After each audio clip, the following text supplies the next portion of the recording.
deste curso, tá? Só os alunos vão ter acesso, ok? Muito bem, nossa disciplina é a disciplina de profecia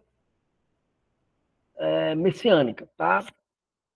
Como eu falei, é um curso que você não encontra na rede com facilidade, e é um curso que vai fazer a gente crescer mais e conhecer mais a palavra do nosso Deus.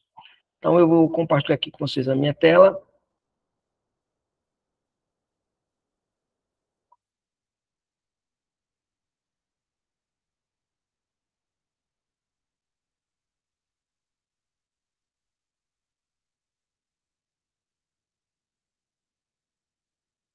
Vocês estão vendo minha tela, gente? Sim, pastor. Sim, senhor. Sim. Ok, muito bem. Muito bem, então a nossa aula de hoje, depois você vai lá no nosso link, né, lá no nosso grupo do WhatsApp, lá nas descrições, tem as regras de como funciona o nosso curso, e lá em cima tem o primeiro link. O primeiro link é o meu link pessoal, onde tem o curso de profecia messiânica. Lá você terá acesso ao programa de aula e terá o acesso à apostila da aula de hoje. Não é a apostila do curso, é a apostila da aula de hoje. Nós teremos 15 encontros, cada encontro de 2 horas, dia de encontro. Isso me dá 60 horas aulas, que é a quantidade de aulas que nós teremos aqui no nosso curso, ok? Tentaremos ser dinâmico, o mais dinâmico possível. Se você tiver alguma dúvida, você levanta a sua mãozinha, eu autorizo você a falar e você faz a sua pergunta, a sua colocação. Não há nenhum impedimento de você interferir na aula, tá? Você pode interferir na aula desde que siga esse regramento, ok? Então, vamos lá.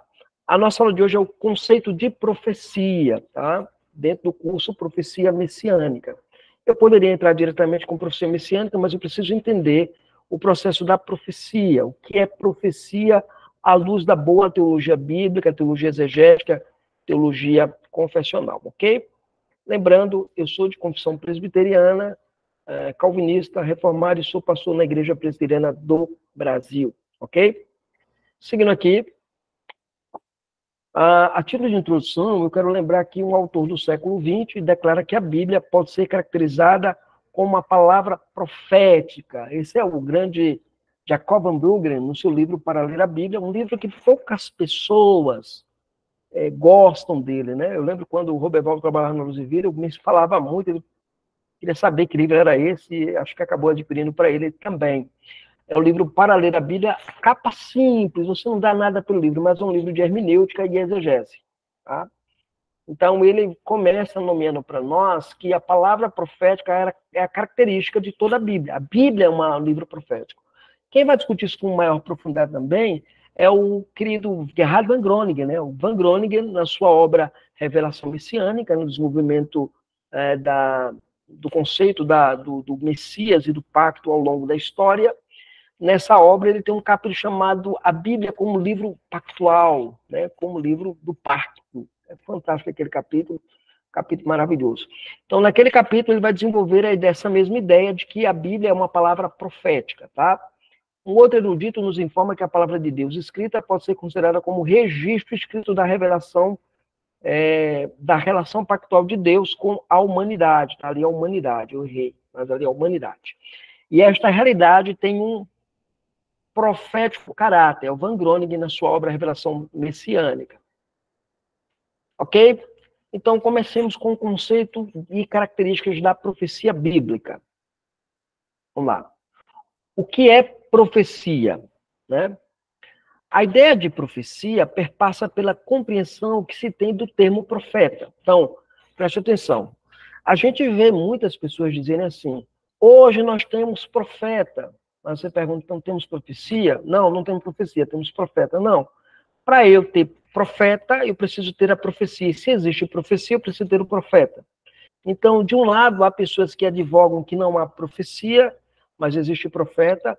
Há outros que advogam que existe profeta, mas não há profecia. Mas dentro da teologia bíblica, as duas coisas estão interrelacionadas. Uma depende da outra. A língua hebraica usava 3 palavras diferentes para se referir a um profeta, né? A palavra José, a palavra Roé e a palavra Navi. Apesar dos escritores bíblicos usarem os 3 termos como sinônimos, as palavras parecem indicar diferentes aspectos do ofício profético. Os 2 primeiros termos vêm de raízes verbais que significam ver, olhar para enxergar. As palavras, portanto, sugerem que Roser e Roé era alguém que enxergava as coisas de Deus. Ele possuía uma visão especial e, normalmente, uma mensagem especial que Deus havia dado diretamente a ele. Muitas traduções usam a palavra vidente para esses 2 termos. Por isso que você vai encontrar fulano era um vidente, né? Não é que é vidente no sentido que era a cultura pagã na época, mas o termo carrega este conceito, ok? Alguma pergunta aqui, gente?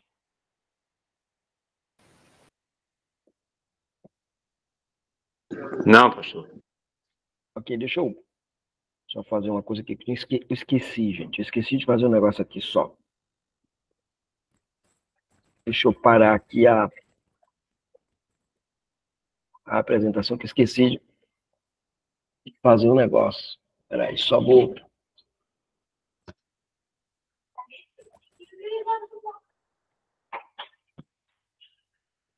Espera aí, eu vou...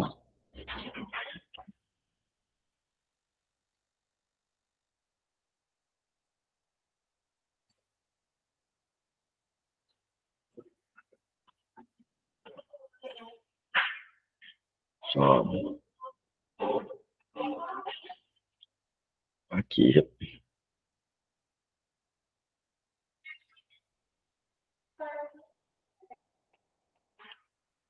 Meu pai do céu, cadê esse negócio que eu tava aqui? Peraí agora. Muito bem, deixa eu ver aqui, gente. Eu só estou tentando localizar onde está um documento meu aqui.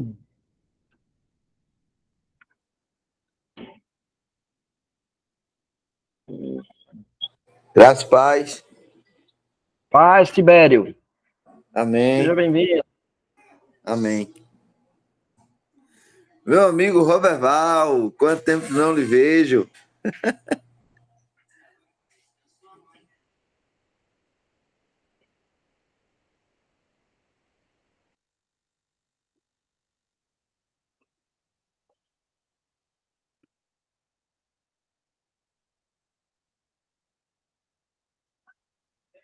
Ok.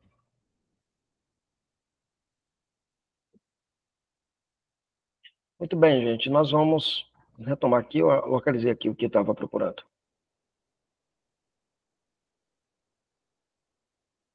Localizei. Ok, só lembrando para vocês que o nosso link do material da nossa aula está lá no nosso link de apoio da nossa descrição, tá, gente? Eu atualizei agora. Então, por favor, entrem lá e depois baixem o material, tá? Deixa eu botar aqui a compartilhamento. Oi.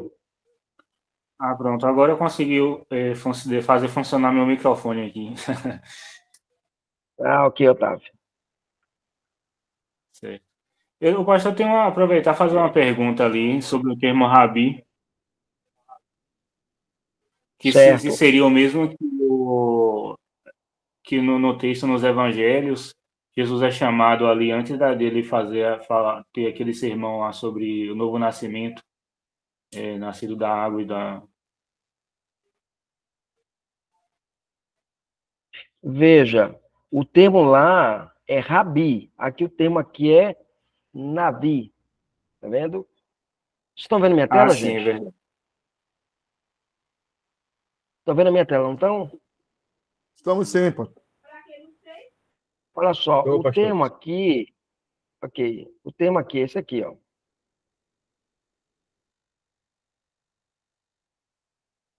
Nabi, tá? Você tem aqui Roé e Rosén. Então, é a palavra razão, né? Razão, visão, né? Então, essa é a ideia, ok? E aí muitas traduções traduzem como vidente, como eu falei, né? Para os dois termos que são utilizados, né? Muito bem. Então eu tenho o conceito de revelação presente dentro da questão da profecia, né? Então, qual é a fonte da revelação? Qual é a fonte da revelação que nós temos como crentes, né? Então, eu tenho Deus como fonte de toda a revelação, ou seja, deve-se considerar que toda a profecia bíblica, ela é revelação, porque tem sua fonte última em Deus. Então, quando eu olho para a profecia, eu vejo profecia como revelação. Qual é o impacto disso para nós hoje? É o impacto em relação ao movimento moderno que nós temos dentro dos arraiais ditos reformados, de pessoas que trabalham para diminuir o poder da profecia. E eu vou explicar.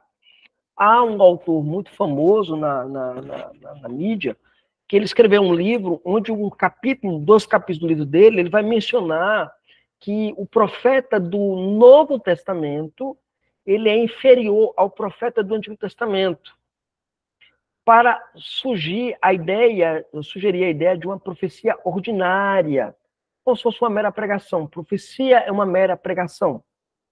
Então, você esvazia o conceito de revelação da profecia, porque a profecia, nesse contexto, nesse entendimento, ela não passa de um ensino orante dos profetas do Novo Testamento, e para isso, geralmente, usa um exemplo de Ágabo como profeta que erra, né? Na verdade, Ágabo não errou, né? Isso é uma visão distorcida que se tem, né? Então, pega-se emprestado o conceito de profecia do mundo pagão e traz para dentro do contexto bíblico revelacional. Porém, quando você estuda a teologia bíblica, você descobre que revelação está associado àquilo que Deus é. Então, deve-se considerar que profecia bíblica ela é revelação porque Deus é a fonte última dessa profecia. Quem dá origem a todo o processo revelacional é o próprio Deus. Aqui. Robertson nos lembra que o movimento profético no Velho Testamento originou-se com Moisés. Ele insiste que Moisés tornou-se um mediador profético na entrega da palavra de Deus ao povo de Israel. Posso dizer que Moisés foi o manancial da tradição profética, por sua revelação especial como porta-voz de Deus e mediador entre Javé e Israel, como nós vemos lá em Números, capítulo 12, versos de 6 a 8. E ainda compete saber que a sua experiência no Sinai foi além da experiência. Lembra Robertson, né? Aqui, Robertson, no seu livro A Palavra Final, ele faz um ponto que eu acho interessantíssimo, quando ele associa a experiência do Sinai, né, que Moisés tem, como sendo exatamente a experiência de alguém que é mediador profético, a mediação da profecia. Veja, você tem lá no Sinai, o povo de Deus no cume do monte, Deus falando nos trovões e tudo mais, tremendo toda a terra. A narrativa bíblica vai dizer assim, olha, que esse Deus não fale conosco, mas que alguém fale em nome dele, né? E aí Moisés, ele se torna esse personagem. Por isso que é considerado que Moisés foi o manancial da tradição profética nesse processo de revelação da profecia. Então, a profecia, ela precisa de um mediador profético, por isso que ela tem que nascer em Deus. Deus, ele é esse mediador profético. Seguindo aqui. Agora vamos ver Moisés como esse mediador profético. Primeiro, eu tenho Moisés, ele recebe a lei de Deus. Ele se torna o personagem principal nessa mediação profética. E é interessante que o seu papel foi cumprir os propósitos de Deus dentro do processo revelacional. E tem que cumprir os propósitos de Deus no processo da revelação. Aqui, o que a gente tem? As ações de Moisés tipificam a pessoa de Cristo. Não apenas o texto de Deuteronômio 18, que vai apontar como Moisés um tipo de Cristo, onde Cristo ele é o profeta por excelência, né, nesse sentido. Então, por exemplo, a libertação do Egito, né? Moisés é aquele que vai libertar o povo do Egito. Moisés é tratado na Escritura como mediador da aliança, aquele que sobe no cume do Monte Sinai e recebe a lei de Deus. Moisés é aquele que intercede pelo povo e pratica o sacrifício. Lembra lá no caso das mordiduras das serpentes, onde Moisés intercede pelo povo da aliança, né? Ele é o líder e aquele que guia o seu povo no Antigo Testamento. Cristo é aquele que lidera e guia o seu povo também no Novo Testamento. E Moisés, ele morre, mas não sabemos onde foi sepultado e não sabemos de fato sobre a sua morte. Sabemos que ele ressuscita no sentido de que ele está com Deus, mas sabemos ainda mais que ele aparece lá naquela visão, né, beatifica de Cristo na transfiguração. Então, esses elementos, eles ficam, de alguma forma, para Cristo nas ações de Moisés. Veja, as ações de Moisés como mediador profético. Ok? Alguma dúvida aqui? Alguma pergunta, gente? Não, pastor, tudo tranquilo. Não, pastor. Seguindo aqui. Então, vamos lá. O ponto alto da profecia. Pastor, graça e paz. Teólogo... Pois não. Quem fala... eu vi uma mensagem de Caires, não sei se ela já entrou no grupo do seminário, perguntando sobre a aula. Sim, acho que ela respondeu sobre a aula. Eu mandei para ela o link, agora informa que tinha sido feito um grupo. Eu acho que ela respondeu agora, não colocaram. Se eu tenho como verificar, é Caires, que ela também vai participar das suas aulas. É porque é o seguinte, eu mandei o link e o link tem que... Acho que alguém entregou o link para vocês, não foi você entrar no grupo? Eu acho que ela entrou agora. Graça e paz, amados. Estou fora do grupo. Me coloquem no grupo, por favor. Ok, então eu vou mandar. Eu mando um link para alguém do grupo para mandar para você, tá bom? Não, é porque, veja só, eu me inscrevi, né? Então, provavelmente, ela esqueceu de entregar o meu número para adicionar. Vocês fizeram um grupozinho, foi? A parte? Não, porque o que é que acontece? O grupo que tem, ele é o grupo do Seminário Presbiteriano Fundamentalista mais do CEDIR. O CEDIR é o Seminário Digital Reformado. Então, esse grupo eu criei para pedir para que o coordenador, no caso, o pastor Edson, mandasse o link para os alunos entrarem. Entendeu? Ah, entendi, sim. Ok, então. Eles vão mandar o link para você, para você entrar no grupo, tá?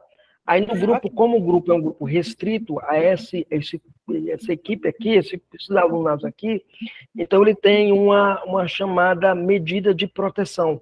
Só entra com autorização. Então, não sei se você recebeu o link e está solicitando para entrar, ou ainda vai receber o link. Se você ainda não recebeu, você ainda vai receber o link, tá bom? Ok, pastor. Ok? Mas seja bem-vinda, viu?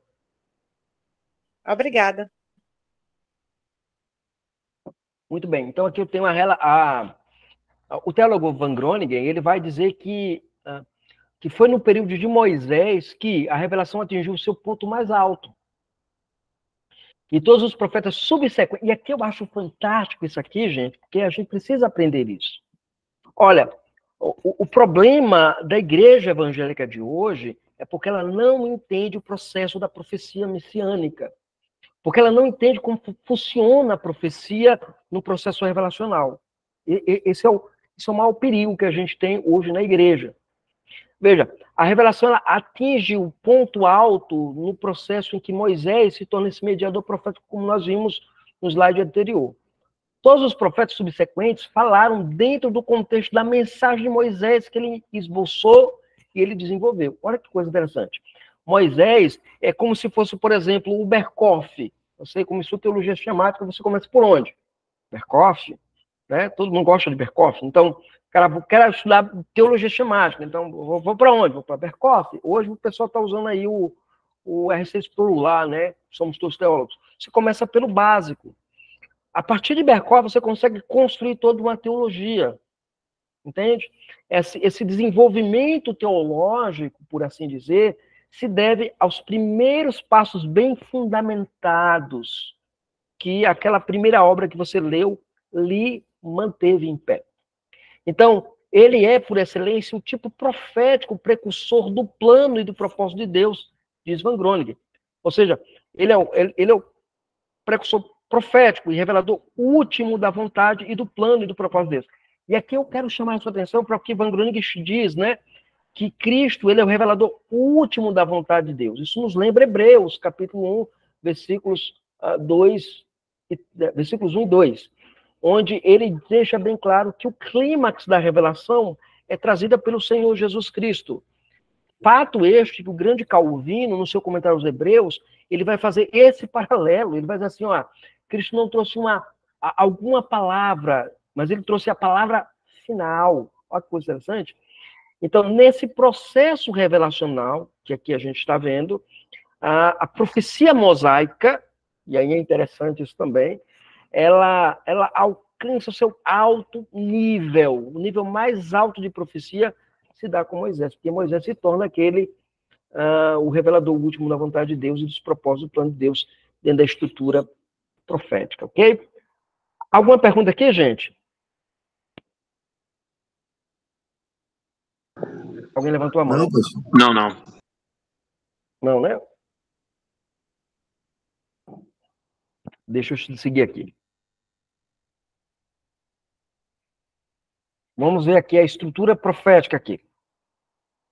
Na estrutura profética, imagine a seguinte ideia, uma pirâmide.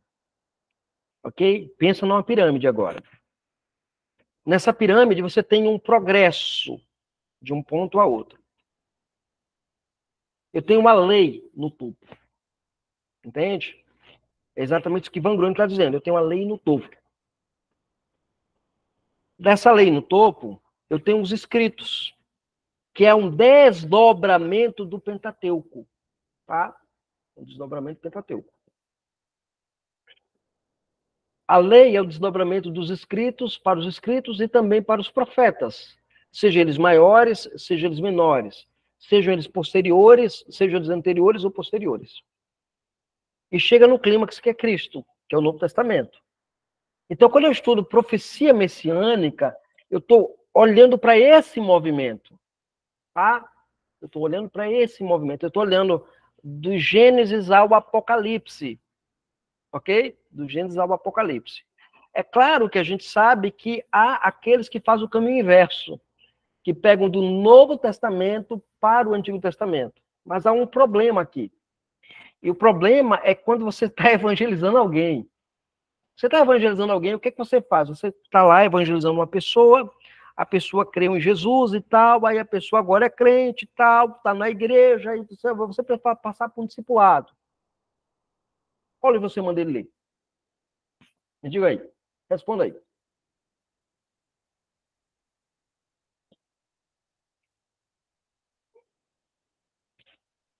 Qual livro você manda ele ler?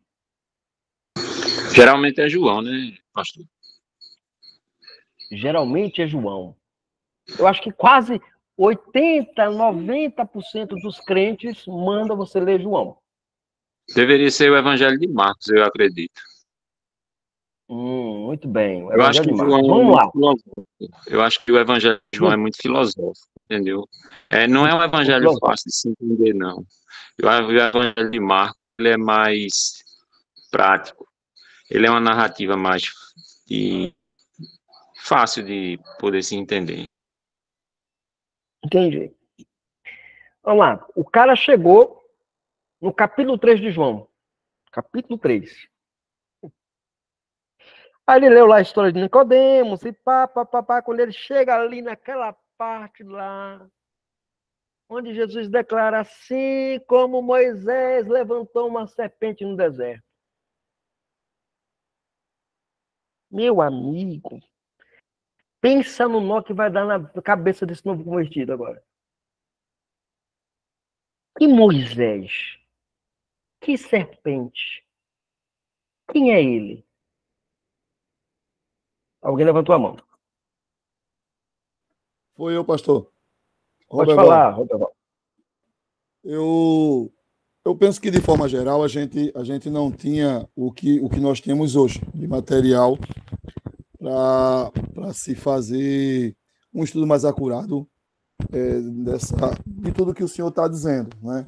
Sim. Eu penso que com com as traduções que a Vida Nova fez, eu acho que deu uma contribuição muito grande. Principalmente com o G. Cabelo, né? Não sei se é assim que se pronuncia.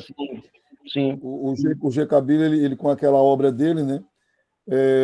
O comentário do uso do antigo no novo, eu acho que isso deu uma contribuição muito grande, porque você está lendo Mateus, mas aí você tem Oséias, você tem como eu paguei a cadeira de estudos comparados Levíticos e Hebreus com o pastor Tony Pessoa, então, a partir dali, eu pude perceber a riqueza que se tem quando você estuda de forma paralela, porque um livro do Antigo está sempre ligando ou apontando para um outro do Novo. Se a gente não tem essa linha e esse viés, a gente termina se atrapalhando. Por exemplo, como entender Hebreus se a gente não for ler Levíticos? Eu penso que o caminho é justamente o contrário. Da forma que o senhor colocou aqui, isso me fez lembrar o livro do G. Cabelo e o estudo comparado. Né? Sempre lembrando de que, quando você lê o Antigo Testamento, e aí eu faço menção aqui ao meu filho, o Alexandre, que eu era muito travado para ler o Antigo e ele me fez me apaixonar pelo Antigo Testamento, né? Sim. Tanto que muitas das mensagens minhas, o meu pastor disse: rapaz, tu só pega no Antigo, é? Eu digo: isso é culpa do meu filho. Deixa eu colocar uma coisa aqui. O pastor Tony foi meu aluno de grego. Aliás, meu melhor aluno de grego, né? Pastor Tony. Deixa eu dizer uma coisa aqui, uma outra coisa importante. O G. Cabelo, interessante que o G. Cabelo, ele não é especialista em Antigo Testamento, né? Ele é especialista em Novo Testamento. E ele fez um trabalho que, para mim, do meu ponto de vista, e olha que eu amo o Antigo Testamento. Eu amo o Antigo e o Novo Testamento, mas o Antigo Testamento eu tenho um carinho, uma paixão enorme pelo Antigo Testamento. E o G. Cabelo fez uma coisa que o Kaiser, na sua obra, lá tem uma obra do Kaiser, que ele trabalha em citações do Novo Testamento e do Antigo Testamento em inglês. É uma obra muito boa. Que o Kaiser não consegue fazer. Entendeu? Que o G. Cabelo, ele consegue dialogar. Ele não apenas te diz, olha, essa citação e pronto. Ele dialoga com os textos. Aquele texto lá sobre visão periférica dele, que foi publicado pela Vida Nova, o primeiro livro que eu li do G. Cabelo foi esse, a visão periférica dele. Que ele é implicações hermenêuticas, né? O uso do Antigo e do Novo Testamento, implicações hermenêuticas. Foi no curso de pós-graduação em exegese que eu fiz, que eu li esse material. E é exatamente isso que você falou, Beval. Ele consegue fazer com que você olhe agora para o texto de uma outra maneira. Então, quando você pega... Então, o que você tem que fazer? Eu tenho que começar por onde? Eu vou começar pelo Antigo Testamento, de fato, que é a citação original. E vou procurar se há algum paralelo no Novo Testamento daquela passagem, se há um eco, se é uma alusão, se é uma citação direta, se é uma referência periférica. Isso é importante. Alguém levantou a mão, pode falar.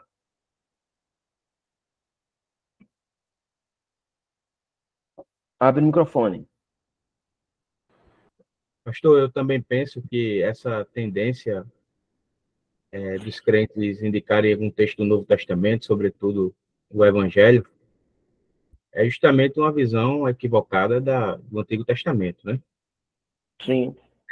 Eu diria até que é como se o evangelicalismo brasileiro ele fosse meio que marcionista, né? Sim. Essa diferenciação aí entre desde o Antigo e do Novo, né? E até mesmo a grande influência do dispensacionalismo na nação brasileira, né? Faz também com que os crentes tenham essa tendência de olhar para o Antigo Testamento com um olhar menor do que para o Novo, né? Sim. Às vezes, é como também se Deus não pudesse operar na vida de um novo convertido através do Antigo, ou iluminar a mente de alguém e trazer a conversão através do Antigo, né? Só a partir do Novo. Então, são coisas, né, que os crentes passam a crer por causa de uma má teologia, de fato, né? Sim. E não é só uma má teologia, viu? É uma questão hermenêutica. A minha tese no no meu curso de graduação foi ligada, né, a minha monografia foi ligada especificamente, e na minha pós-graduação também, foi ligada à questão da pregação do Antigo Testamento na atualidade, né? E tem um capítulo lá que eu desenvolvo a questão do dispensacionalismo como, o problema do dispensacionalismo como ferramenta hermenêutica. Porque o dispensacionalismo não é apenas uma questão de guia escatológica, né? Ou de futurismo, né? Mas é a questão mesmo de hermenêutica, questão hermenêutica, né? A influência hermenêutica do dispensacionalismo é muito forte no cenário brasileiro e em igrejas confessionais, né? Igrejas ditas confessionais. E a culpa, muitas vezes, é de nós, tá? Nós que pensamos, produzimos, fazemos alguma coisa, nos trancamos nas nossas quatro paredes e pronto, né? Então, às vezes, é tudo para você ter acesso, você tem que pagar, tem que fazer. Não, cara. Ó, não tem aqueles caras que passam nos vídeos, eu fico com raiva daquilo. Você está assistindo vídeo no YouTube, o cara diz assim, olha, fulano está sofrendo de um problema disso, uma dificuldade disso, eu vou ajudar a sua vida. Eu vou ajudar você. Eu vou te dar 4 aulinhas para você aprender. Depois eu vou te empurrar algum curso que é os olhos da cara, né? E, infelizmente, o meio evangélico está caminhando nessa direção. Tá? Quando eu falo que o nosso curso aqui é restrito, é porque é restrito para nós. Nós aqui vamos estudar o assunto. Vamos ter isso em primeira mão. Mas se você quiser, depois, pegar a apostila que você vai lá baixar e mandar para alguém, eu não tenho nenhum problema com isso. Nunca tive. Quem me conhece sabe que eu não tenho problema com isso. Não tenho problema com isso. Um outro dia eu fiquei chateado porque eu encontrei um estudo meu naquele Scribd para a pessoa pagar. Um estudo meu que eu produzi para a pessoa pagar. Eu fui descobrir quem foi a pessoa e fui até a pessoa e disse, olha, tire, porque o material é disponibilizado gratuitamente. Você não é para vender. Se fosse para vender, eu tinha vendido. Eu tenho um livro no Kindle, lá na Amazon, que está aqui o Otávio pode testemunhar disso. O Otávio é meu aluno de um curso que eu tenho, um curso de confessionalidade, tá? Sobre confessionalidade. E aí o Otávio, eu escrevi um material sobre Calvino, alguma coisa sobre Calvino, e eu mandei lá nesse grupo, gratuitamente, e mandei o link para quem quisesse comprar ele na Amazon. Eu não tenho problema com, não brigo por direito autoral de nada. Qualquer material que você encontrar na rede, você pode até modificar. Mas se você for publicar da maneira íntegra como está e querer tirar dinheiro com isso, eu sou contra. Entendeu? Mas você pode pegar o material, modificar, alterar. Eu não vou brigar com você nunca, porque você melhorou o meu trabalho. Isso para mim é coisa maravilhosa. Então, às vezes acontece isso. A gente tem como produzir o material, os reformados, conservadores, fiéis à Bíblia, produzem material, podem produzir material de qualidade, mas deixa o quê? Os liberais, os heterodoxos, dominarem uma área importante como essa, a área da profecia. Entendeu? Você vai pegar a área da profecia, gente. Se você pegar, por exemplo, um cara como o Movenkill, eu vou citar aqui o Movenkill, né? Movenkill. Você pegar um cara como Eicrot tem um capítulo lá dele do chamado Teologia do Antigo Testamento, show de bola sobre profecia. Von Rad, cara, você lê Von Rad, você fica assim encantado, mas o cara, ele não é um cara que crê na suficiência da palavra de Deus, né? No sentido daquilo que nós cremos, né? Ou Calbart, né? Eu amo Calbart, mas Calbart é ótimo. Então você tem essa turma liberal. O Lebutman falando sobre profecia, gente, você fica encantado. Então os liberais produzem teologia e nós, conservadores, que temos condição muito melhor, porque cremos na Bíblia, cremos no Espírito Santo, cremos que Deus fala através da sua palavra, que ele ilumina a nossa mente e o nosso coração, a gente não produz nada. Entende? A gente precisa pensar nisso em termos de macros, né? Gente, aqui é escritos, tá, gente? Eu errei aqui, é escritos, tá? Ok? Alguma outra Pergunta, alguma outra colocação, gente? O pastor, Pode falar. Poderia dizer que o von Hagn, ele poderia ser considerado o Bultmann do Antigo Testamento? Sem sombra de dúvidas, sem sombra de dúvidas. O von Hagn pode ser considerado o Bultmann, não no mesmo grau, não na mesma proporção, mas ele é o Bultmann do Antigo Testamento. Ele é. Né? A abordagem dele do Exateuco é maravilhosa, viu? É excelente. Mas o cara, ele tem umas derrapadas que o próprio Ecrote, que é heterodoxo, discorda. Coisa interessante, interessantíssima a obra deles. Né? Então, assim, o que eu estou colocando aqui para vocês é: não deixem de ler quem pensa diferente da nossa teologia. Leiam, mas leiam com os pés no chão.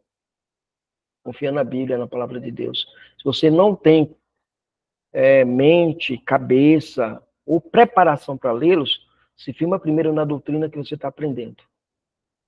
Entendeu? Para depois ir lá. Né? É como uma pessoa, se você não sabe comer uma traíra, então vai primeiro para uma cavalinha, um piramutaba, né? Para depois ir numa traíra. É isso. Ok? Alguma outra colocação, gente? Só queria dizer que eu gostei dessa expressão que o senhor usou do peixe aí. Gostou, não foi? Muito bem. Vamos lá, seguindo aqui.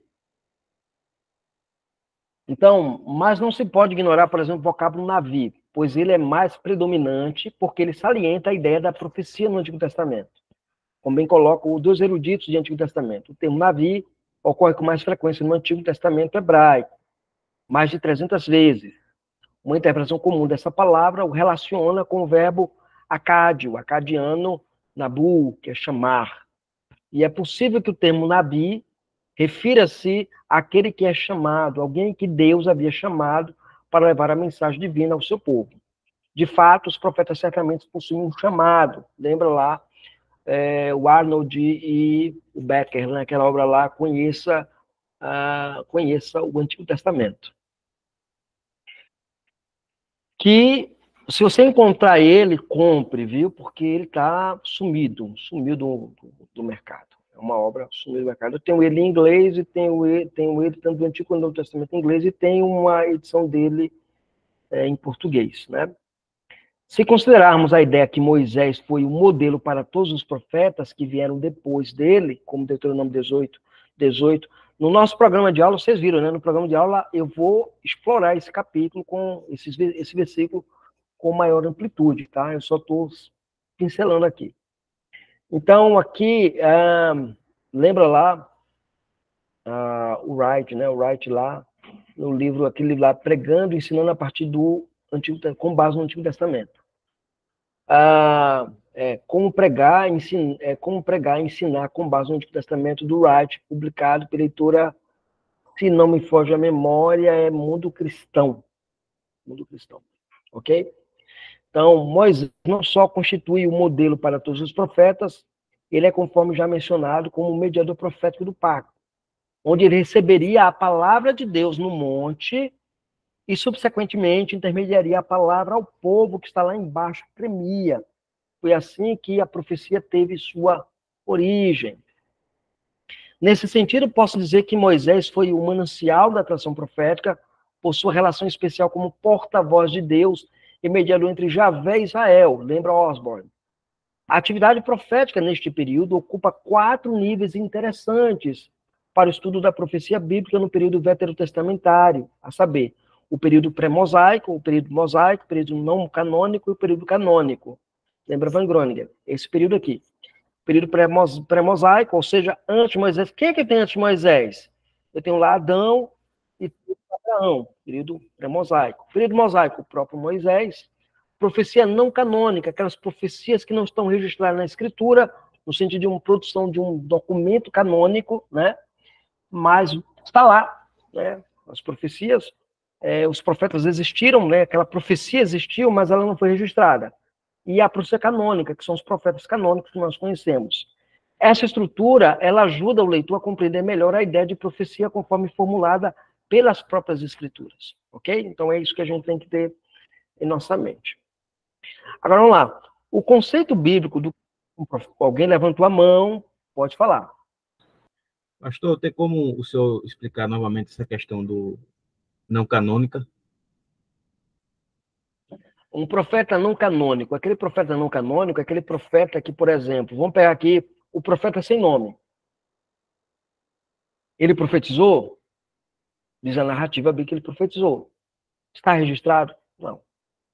Não há um livro daquele profeta sem nome que é registrado lá no livro de Reis, né? Então, há profetas, os profetas do Novo Testamento, que profetizavam no Novo Testamento, né? Nas igrejas, né? Eram canônicas? Não, eram não canônicas, ok? Eram não canônicas, porque não há registro dessas profecias no texto bíblico, mas a gente sabe que eram profecias. O ponto é, qual é o tipo de profecia? Aí vem um cara como Nicodemos e diz que não, a profecia lá ela é inferior. Está lá no culto espiritual, tá, gente? Se você quiser, pegar o capítulo 4, capítulo 5. Ele diz que aquelas profecias são inferiores à profecia do Antigo Testamento. Né? O profeta do Antigo Testamento tem autoridade, inerrante infalibilidade. O profeta do Novo Testamento não tem. Então, esse é um aspecto. E o profeta canônico é aquele que tem o seu documento, o seu livro registrado. Isaías, Jeremias e assim sucessivamente. Alguém levantou a mão. Eu novamente, pastor. Eu não sei se por isso, mas é comum, somente tenho visto recentemente, né? Alguns intérpretes defenderem que profecia no Novo Testamento é um sinônimo de pregação, né? Não sei se tem algo a ver também a essa questão aí do... Sim. Essa ideia ela é defendida por Wayne Grudem, né? Quem é da década de 90, né? Quem gostava de ler lá na década de 90, teve contato com aquele livro Profecia, do Wayne Grudem, que aquilo ali é um veneno, aquilo ali é uma aberração teológica. O Wayne Grudem é muito bom em outras áreas, mas na área de discussão de profecia, o cara... Olha, se você pegar o livro Profecia do Novo Testamento, do George Knight, publicado pela editora Os Puritanos, você pode encontrar em Kindle e baixar. O livro de Wayne Grudem, ele tritura num livrinho pequenininho, é um livrinho pequeno mesmo, um livrinho pequeno, mas ele tritura o Wayne Grudem. Tritura mesmo, passa por cima. Porque ele apresenta que o conceito de profecia, tanto no Antigo quanto no Novo Testamento, é revelacional. E aí, quem já leu o livro A Palavra Final, do O. Palmer Robertson, né? O Robertson, ele se apoia nesse pilar do George Knight, saudoso George Knight. E aí é interessante, porque é fantástico o que ele faz lá. O Palmer Robertson, né? Palmer Owen Robertson, né? Ele tem uma coisa interessante. Ele diz o seguinte: olha, se línguas, ele vai pegar lá, quando vai falar sobre línguas, né? Vai assim, Joel profetizou que nos últimos dias isso aconteceria, foi o que Pedro falou. Só que Joel não falou de língua. Joel falou de quê? De profecia, de elemento profético. E aí, quando você tem o processo da interpretação das línguas, tanto em Atos dos Apóstolos quanto em Coríntios, você gera profecia, porque é profecia que edifica a igreja. Então, o George Knight, o Palmer Robertson e o Walter Chatham, né, no seu livro Sinais dos Apóstolos, dizem o seguinte, textualmente lá, que línguas interpretadas é igual à profecia.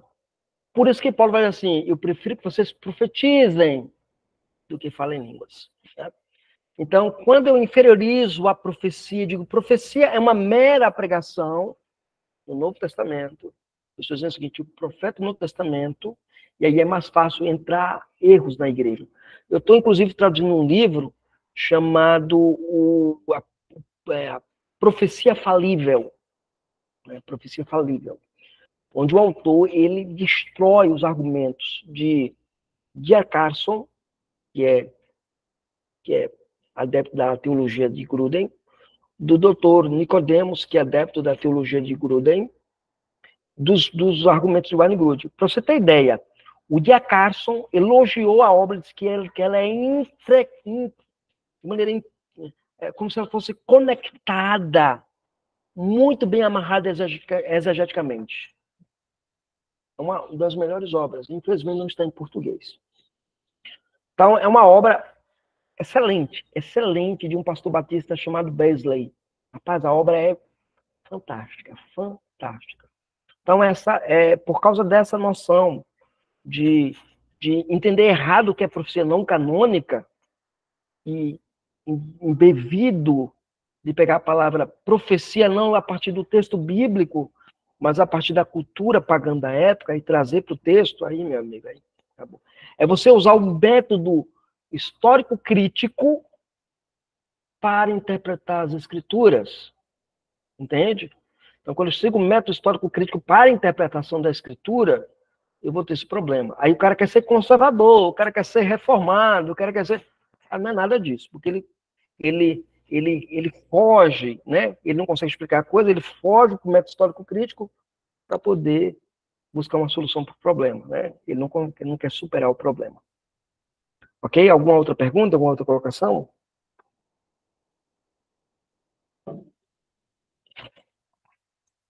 Não, né?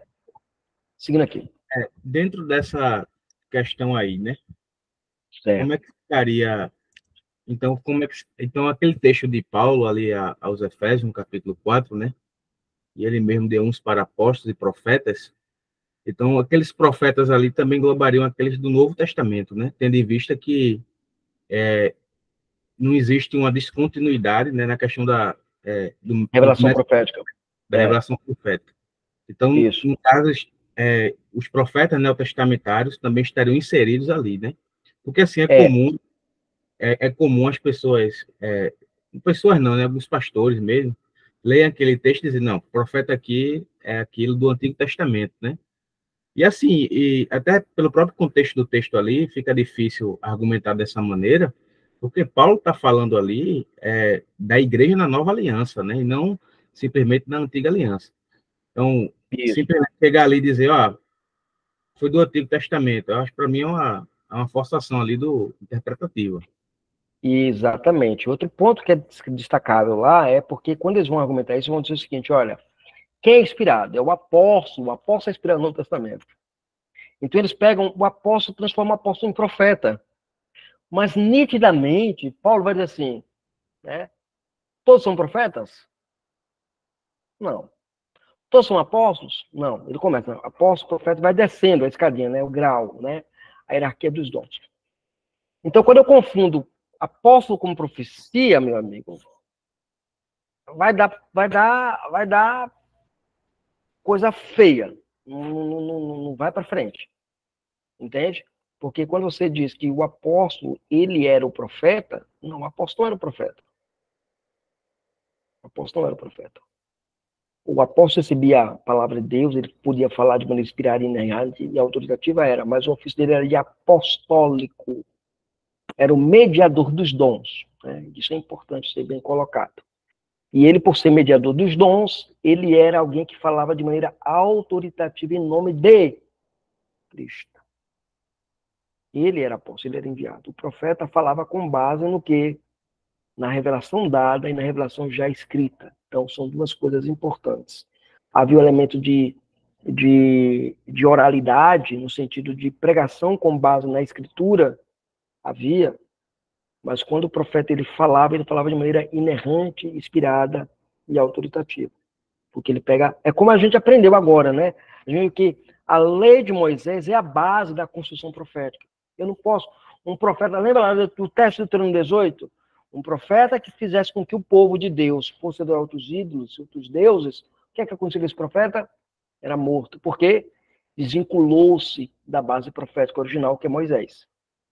Entende? A gente precisa entender isso. Então, a falsa profecia, ela é um perigo na igreja. Então, existe o verdadeiro profeta e o falso profeta. que é que acontece com o pessoal do movimento continuista dentro da tradição reformada?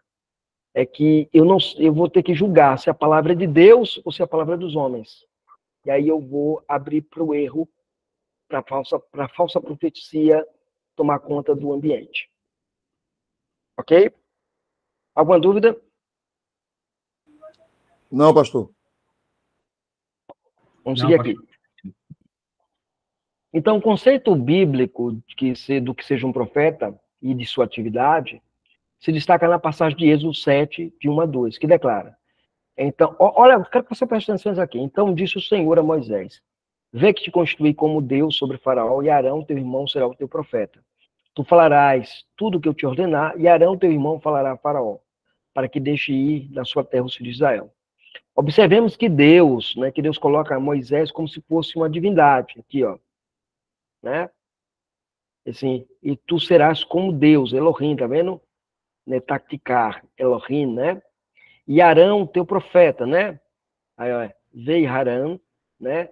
Arrecar e Ar navicar, né? Então, e Arão será o teu profeta. Aqui, gente, é aquela ideia, né? Deus falaria, Moisés era como se fosse Deus para Faraó. Então, Deus pega a palavra profética e coloca na boca de Moisés e na boca de Arão. E aquilo que Moisés fala, Arão reproduz, tanto na fala quanto nos milagres. Por isso que você vai ver no Novo Testamento a pregação e milagres juntos. Porque os milagres apontavam para o conteúdo da pregação, confirmando essa pregação, né? Então, é importante a gente ter isso em nossa mente, né? Porque isso quebra a visão distorcida que o movimento de batalha espiritual, de igrejas neopentecostais tem produzido em relação aos milagres, né? Em relação aos milagres. Ok? Seguindo aqui. Gente, qual é o intervalo da aula? Tem intervalo nesse horário, gente? Diz aí. Pastor, fica ao seu critério. Fica ao meu critério, né? Tá bom. Se vocês quiserem um intervalo, vocês me avisam, tá? Ok? Diante dessa passagem, nós aprendemos que a realidade profética é vislumbrada pela verdade que o profeta não produzia sua própria profecia. Ok? No texto de Êxodo 4, versículos 15 e 16, diz: tu, pois, lhe falarás e lhes porás na boca as palavras. Eu serei com a tua boca e com a dele, e vos ensinarei o que deveis fazer. Ele falará por ti ao povo, e te será por boca, e tu lhe serás por Deus. Aqui agora você percebe o que é um profeta.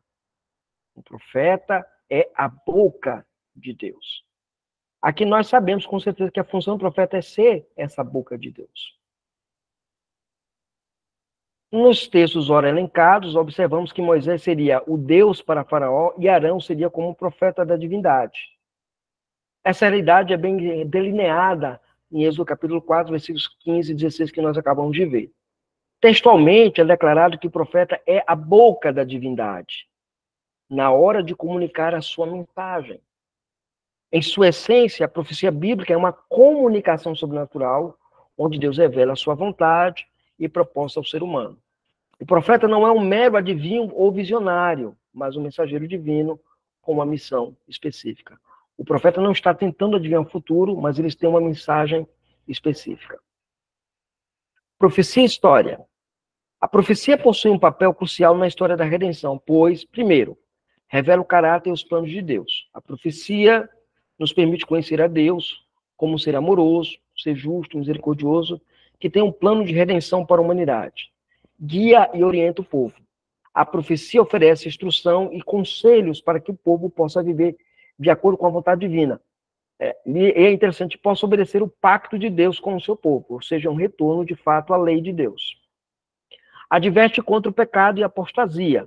A profecia denuncia as injustiças sociais e religiosas, chamando o povo ao arrependimento e à mudança do comportamento. Aqui você aprende de maneira muito, muito clara nos profetas menores, né? Os especialmente quando nós estudamos esses profetas menores. Anuncia a vinda do Messias, ou seja, a profecia aponta para a vinda de um Salvador que trará redenção e paz ao mundo. Então, a mensagem do Messias é uma mensagem profética. Então, quando eu estudo profecia messiânica, eu vou estar analisando profecia messiânica. Não meramente profecia, tá, gente? Aqui é importante a gente deixar bem claro aqui. Mas profecia, salmos e outros textos. Nós vamos analisar isso que apontam para o Messias. Aqui me lembra o artigo do Dr. Jack, quando ele vai falar sobre aquele texto lá de João 19, quando João lá menciona que quando Cristo ele está morto na cruz do Calvário, ali, um dos soldados dos agostas não quebrou as pernas de Cristo para que se cumprisse a palavra e os seus ossos não serão quebrados. Jacabeu lembra que essa passagem está lá no texto de Êxodo, capítulo 12, sobre a questão da instituição da Páscoa, onde há a instrução de que não deveria quebrar os ossos da Páscoa. É um texto meramente descritivo e histórico do evento. Não é uma profecia. Mas o autor sagrado viu ali uma profecia. Então, nós não vamos apenas analisar profecias dos profetas, nós vamos, inclusive, analisar textos que não são diretamente ligados à profecia, ok? Nós estamos perseguindo a profecia messiânica, ok? Alguma dúvida, alguma pergunta aqui, gente? Tudo certo, pastor, tudo ok. Seguindo aqui. As características da profecia bíblica. A profecia bíblica é um tema rico e complexo que permeia toda a Escritura Sagrada, desde a promessa ao Messias no Gênesis até as visões apocalípticas do Apocalipse. A profecia, ela tece uma narrativa de esperança, advertência e redenção. Guarda isso. Ela tem esperança, tem advertência e redenção. Compreender as características da profecia bíblica é fundamental para interpretarmos corretamente a sua mensagem e aplicá-la à nossa vida. Elementos importantes se destacam no estudo da profecia bíblica. Podemos elencar esses elementos de modo como segue. Primeiro elemento que a gente tem, inspiração divina. A profecia bíblica não é fruto da mera especulação humana, mas sim uma revelação direta de Deus ao profeta. Okay? Isso é profecia. O profeta atua como canal através do qual a vontade e os propósitos divinos são comunicados ao povo de Deus. Segundo, a clareza e precisão. As profecias bíblicas, embora possam conter simbolismos, linguagem figurada, geralmente são claras as premissas e precisas em sua mensagem principal. O cumprimento de profecias específicas ao longo da história serve como testemunha da veracidade da palavra de Deus. A progressão e cumprimento. Aqui, isso é muito comum, isso aqui vai ser interessante quando você pegar a obra do Walter Kaiser.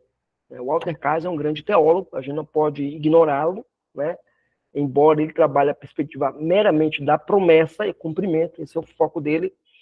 Então, você tem a progressão e cumprimento. A profecia bíblica não é um conjunto de eventos estanques, parados, mas sim uma narrativa progressiva que se desdobra ao longo da história. As profecias se relacionam entre si, formando um mosaico que revela o plano de Deus para a humanidade. Isso aqui é importante. Há um propósito também redentor na profecia. A profecia bíblica, em sua essência, é uma mensagem de esperança e redenção. Ela aponta para o cumprimento das promessas de Deus e a restauração da criação e a vitória final do bem sobre o mal, do ponto de vista que nós olhamos, tá, gente? Porque nós sabemos que não há uma luta entre bem e mal, mas do ponto de vista que nós contemplamos o reino de Deus e o reino parasita, como lembra Van Groningen. Profecia não é prioritariamente vaticinação ou predição. Um dos aspectos bastante negligenciados sobre características da profecia é que nem sempre, ou quase sempre, a profecia bíblica esteja diretamente ligada a uma previsão ou predição do futuro. Tem um curso muito bom chamado Ele Deu os Profetas, do Richard Pratt, né? Em inglês, uma obra muito boa, né, que ele tem. Ele lembra exatamente isso. Ele começa falando que as pessoas acham que profecia é você ver que Jesus está voltando na próxima esquina de maneira pronta, imediatamente, né? Isso não é profecia, é um aspecto dela. Lembra-nos de que a previsão ela é tornar o futuro acessível. Isso é previsão. Tornar o futuro acessível. E predição, o que é que ela faz? Ela acrescenta certeza e segurança quanto ao futuro. Alguém levantou a mão. Pode falar. O pastor, Richard Pratt, é o nome do autor? Richard Pratt. Tem uma obra dele. Ele nos deu histórias, né? Parece que o nome do livro é esse, né? Não, esse livro aí é o livro Ele Nos Deu Histórias, sobre narrativa. Há um outro material dele chamado Ele Nos Deu os Profetas, que analisa profecia. Isso são estudos acadêmicos que ele tem em inglês, tá? Eu assisti às aulas dele sobre profecia. Então, é uma obra... Tá? Talvez ele produza um livro sobre o assunto. Eu acho que tem uma versão dele em português pelo Mintes. Tá? O Mintes tem uma versão desse material em português. Certo. Ok? Muito bem. Seguindo aqui. Tipos de profecia. Esse é o segundo tópico que eu quero abordar com vocês. A profecia no Antigo Testamento assume diversas formas e estilos. Cada uma das características e nuances significativas. Osborne, por exemplo, ele nos lembra nos dias atuais a profecia tem se configurado como modismo, tornando-se um assunto de inúmeros sermões, livros e até mesmo ministérios inteiros, né? Pela Haley é quem o diga, né? Muito bem. Mas como identificar o tipo de profecia que se está analisando? Seja para uma exposição ou aula de teologia. Por vezes, a estrutura da profecia e a sua forma auxiliam na identificação do tipo de profecia declarada. Isso aqui é quando você vai estudar os tipos e os gêneros da profecia dentro de hermenêutica. Tá? Alguns estudiosos têm apontado a função do profeta como pregador. E aqui é aquilo que foi levantado aqui nessa aula. Tá? E pondo ênfase sobre a forma originalmente oral da profecia. Tem-se analisado termos como vários Gittin, né, que são tipos de discurso ou linguagens proféticas, tais como ameaças, promessas e ditos. Aqui a gente analisa o gênero. Né? A ideia é que a profecia poderia ser definida em termos de suas características, o Gittin, né, que torna-se um princípio de orientação na crítica literária do Antigo Testamento, recebeu recente ímpeto com o trabalho de Klaus Wastman, né, que introduziu a nova terminologia no sistema. Então você vai ter lá oráculo de salvação, oráculo de juízo. Isso quem já estudou comigo hermenêutica, eu tenho um curso de hermenêutica, tá? Então, quem já estudou hermenêutica sabe do que eu estou falando, né? Essa discussão, essa questão do gênero, né? Chamando a atenção aqui para as ocorrências proféticas na fórmula do mensageiro, Westman falou do ofício do profeta como mensageiro divino que entrega as palavras de Yahvé. Tais mensagens foram analisadas em termos de discurso de julgamento, se os indivíduos ou nações estão ali relacionados. Relatos, discursos e orações de doxologia. Sendo que ele considerou a primeira como a principal componente do gênero profético, ou seja, os oráculos da fórmula do mensageiro. É a principal fórmula, né? Assim diz o Senhor, assim fala Yahvé, assim anuncia o Senhor. Esse é um aspecto muito interessante no estudo da profecia. A profecia preditiva agora. A profecia preditiva, presente em diversas tradições religiosas, especialmente no cristianismo, é um tema que intriga e fascina a humanidade há séculos. Ela se concentra nas revelações e eventos futuros, tanto próximos quanto distantes. Quem não lembra lá as profecias de Nostradamus, né? Eu lembro quando eu era pentecostal, eu fui lá, comprei a obra, né? o DVD, as profecias de Nostradamus, gente. É uma coisa interessante aquilo ali. Eu sou encantado por profecia, viu, gente? Eu amo profecia. Então, tanto quanto distantes, quanto com próximos, né? Concedendo aos crentes um vislumbre do que seria, do que o destino nos reserva. Aquela série lá, né? Deixados para trás, né? Ela me fascinou muito na minha conversão. Quando eu me converti, há 25 anos atrás, eu me fascinei com isso, eu me fascinei com essa obra. Né?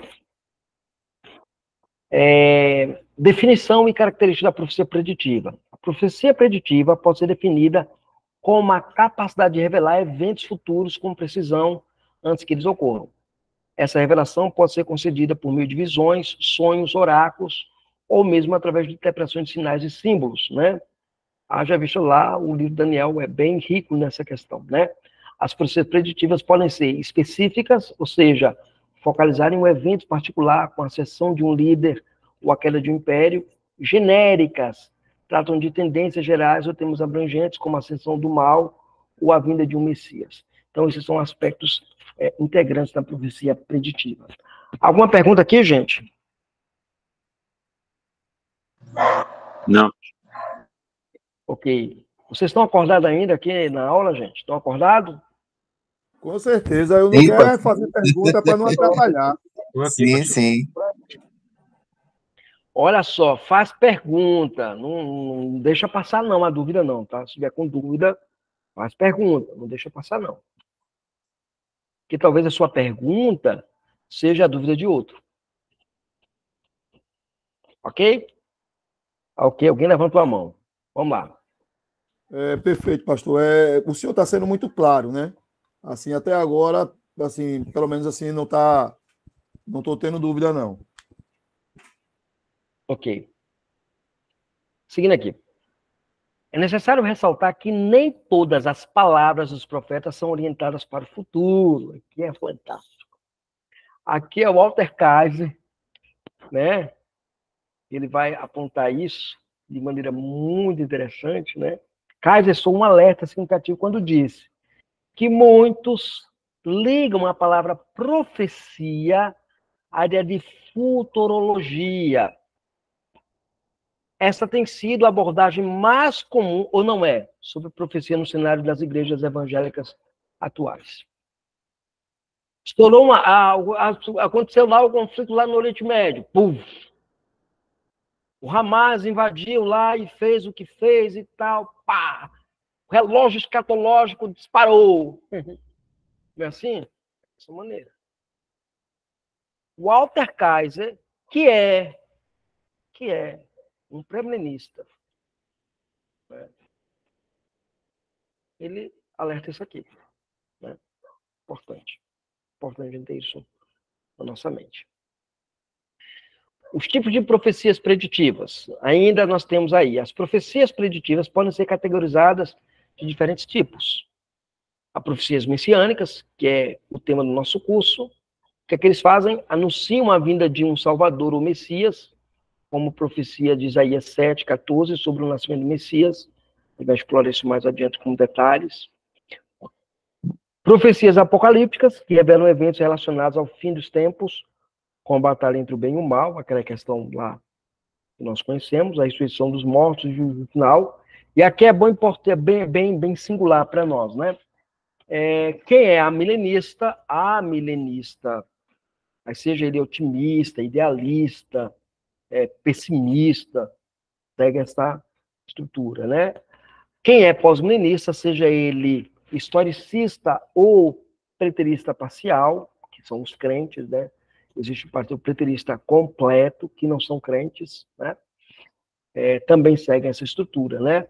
O pré-milenismo dispensacionalista também vai seguir essa mesma estrutura aqui, tá, gente? Então, profecias apocalípticas, elas precisam ser encaradas como elas estão lá descritas, mas tendo sempre a orientação coerente hermenêutica. Por isso que eu digo, vai depender muito da ferramenta hermenêutica que você usa e do método hermenêutico que você usa. Tá? Hermenêutica que você usa. Ok? Seguindo aqui. Profecias condicionais dependem de certas ações ou comportamentos humanos para se cumprir, e profecias incondicionais são absolutas, irrevogáveis, independentes das ações humanas. Aqui, eu queria chamar a sua atenção para, se você tem aquele livro lá, Introdução à Hermenêutica Bíblica, de Walter Kaiser e Moisés Silva, ele tem um apanhado muito bacana sobre profecias condicionais e profecias incondicionais. Vale a pena dar uma lida naquele capítulo. Interpretação e debates contemporâneos sobre profecias, né? A interpretação de profecias preditivas pode ser complexa e até desafiadora, especialmente quando se trata de simbolismo, linguagem figurada. Diversas correntes de pensamento dentro do cristianismo oferecem diferentes interpretações para as mesmas profecias. Isso é interessante. Esses debates gravitam sobre diversas escolas escatológicas desenvolvidas ao longo do tempo, né? Pré-milenismo, amilenismo e pós-milenismo. Aliás, escatologia se divide só nessas escolas, tá, gente? Pré-milenismo, amilenismo e pós-milenismo, né? Aí dessas escolas existem as derivações, né? Você tem o pré-milenismo histórico, o pré-milenismo dispensacionalista, né? Aí do dispensacionalismo você vai ter lá o dispensacionalismo clássico, o progressivo, né? Tem um outro agora que saiu agora que eu não lembro o nome agora. Então, os caras vão se desenvolvendo, né? O amilenismo, você vai ter lá o futurista, o preterista, o tantoísta que eu sei, né? Pós-milenismo, você vai ter o clássico, você vai ter lá o historicista, o preterista parcial, qual é o outro que tem lá, rapaz, que eu achei, o idealista também tem, idealista, o reconstrucionista, né? A turma do reconstrucionismo que gosta aí, pós-milenismo aí. Então, são várias linhas, né? As discussões nesses níveis estão dentro dos aspectos hermenêuticos, do ponto de tensão, sobre o significado da linguagem simbólica e não simbólica da profecia bíblica considerada. De modo particular, Apocalipse 20. Eu lembro que uma vez, e é interessante isso, a gente teve um debate na sala de aula uma vez, no STF, de hermenêutica, analisando Isaías 11, o milênio, né? Eu debati na ocasião com o pastor Luciano. O pastor Luciano, ele, na época, queria defender o pré-milenismo histórico, mas o que ele estava defendendo era o pré-milenismo dispensacionalista. Foi engraçado. E aí, quando eu expus a minha posição, depois ele fez a exposição dele, depois eu fiz a pergunta, ele disse que estava defendendo o pré-milenismo histórico, eu disse, mas o que você responde é dispensacionalismo. E aí depois ele foi corrigir tudinho, hoje ele pelo que ele me falou, né, ele é milenista hoje, né. Então, é bem interessante essa questão da profecia dentro das escolas escatológicas. Acho que é uma das coisas que mais aviva o nosso coração. Alguma pergunta aqui, gente?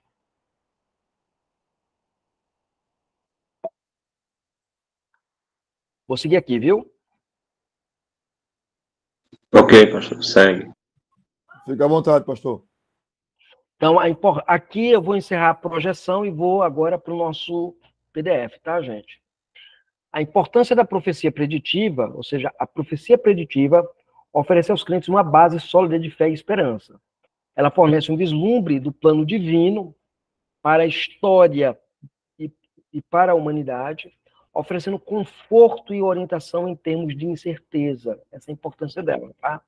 Ou seja, ela vai me dar a esperança na expectativa vindoura daquele que há de resolver todas as dificuldades. Isso é muito claro. Alguém aqui já leu aquele livro Cristo em Gênesis, do Henry Lau? Já, pastor. Ok.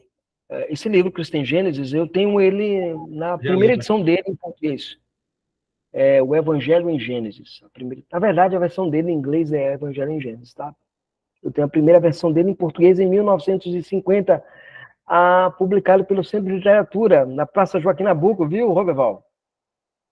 Antigo. É mesmo, pastor? 1956, alguma coisa assim. O Evangelho em Gênesis, publicado pela Papelaria Lisboa, Vida Nova, quando a Vida Nova funcionava em Portugal. A Vida Nova funcionou em Portugal, né? E ela era vendida pela antiga, que se chamava Praça da Livraria Evangélica, na Joaquim Nabuco, que era a famosa Luz, se tornou depois a Luz e Vida, né?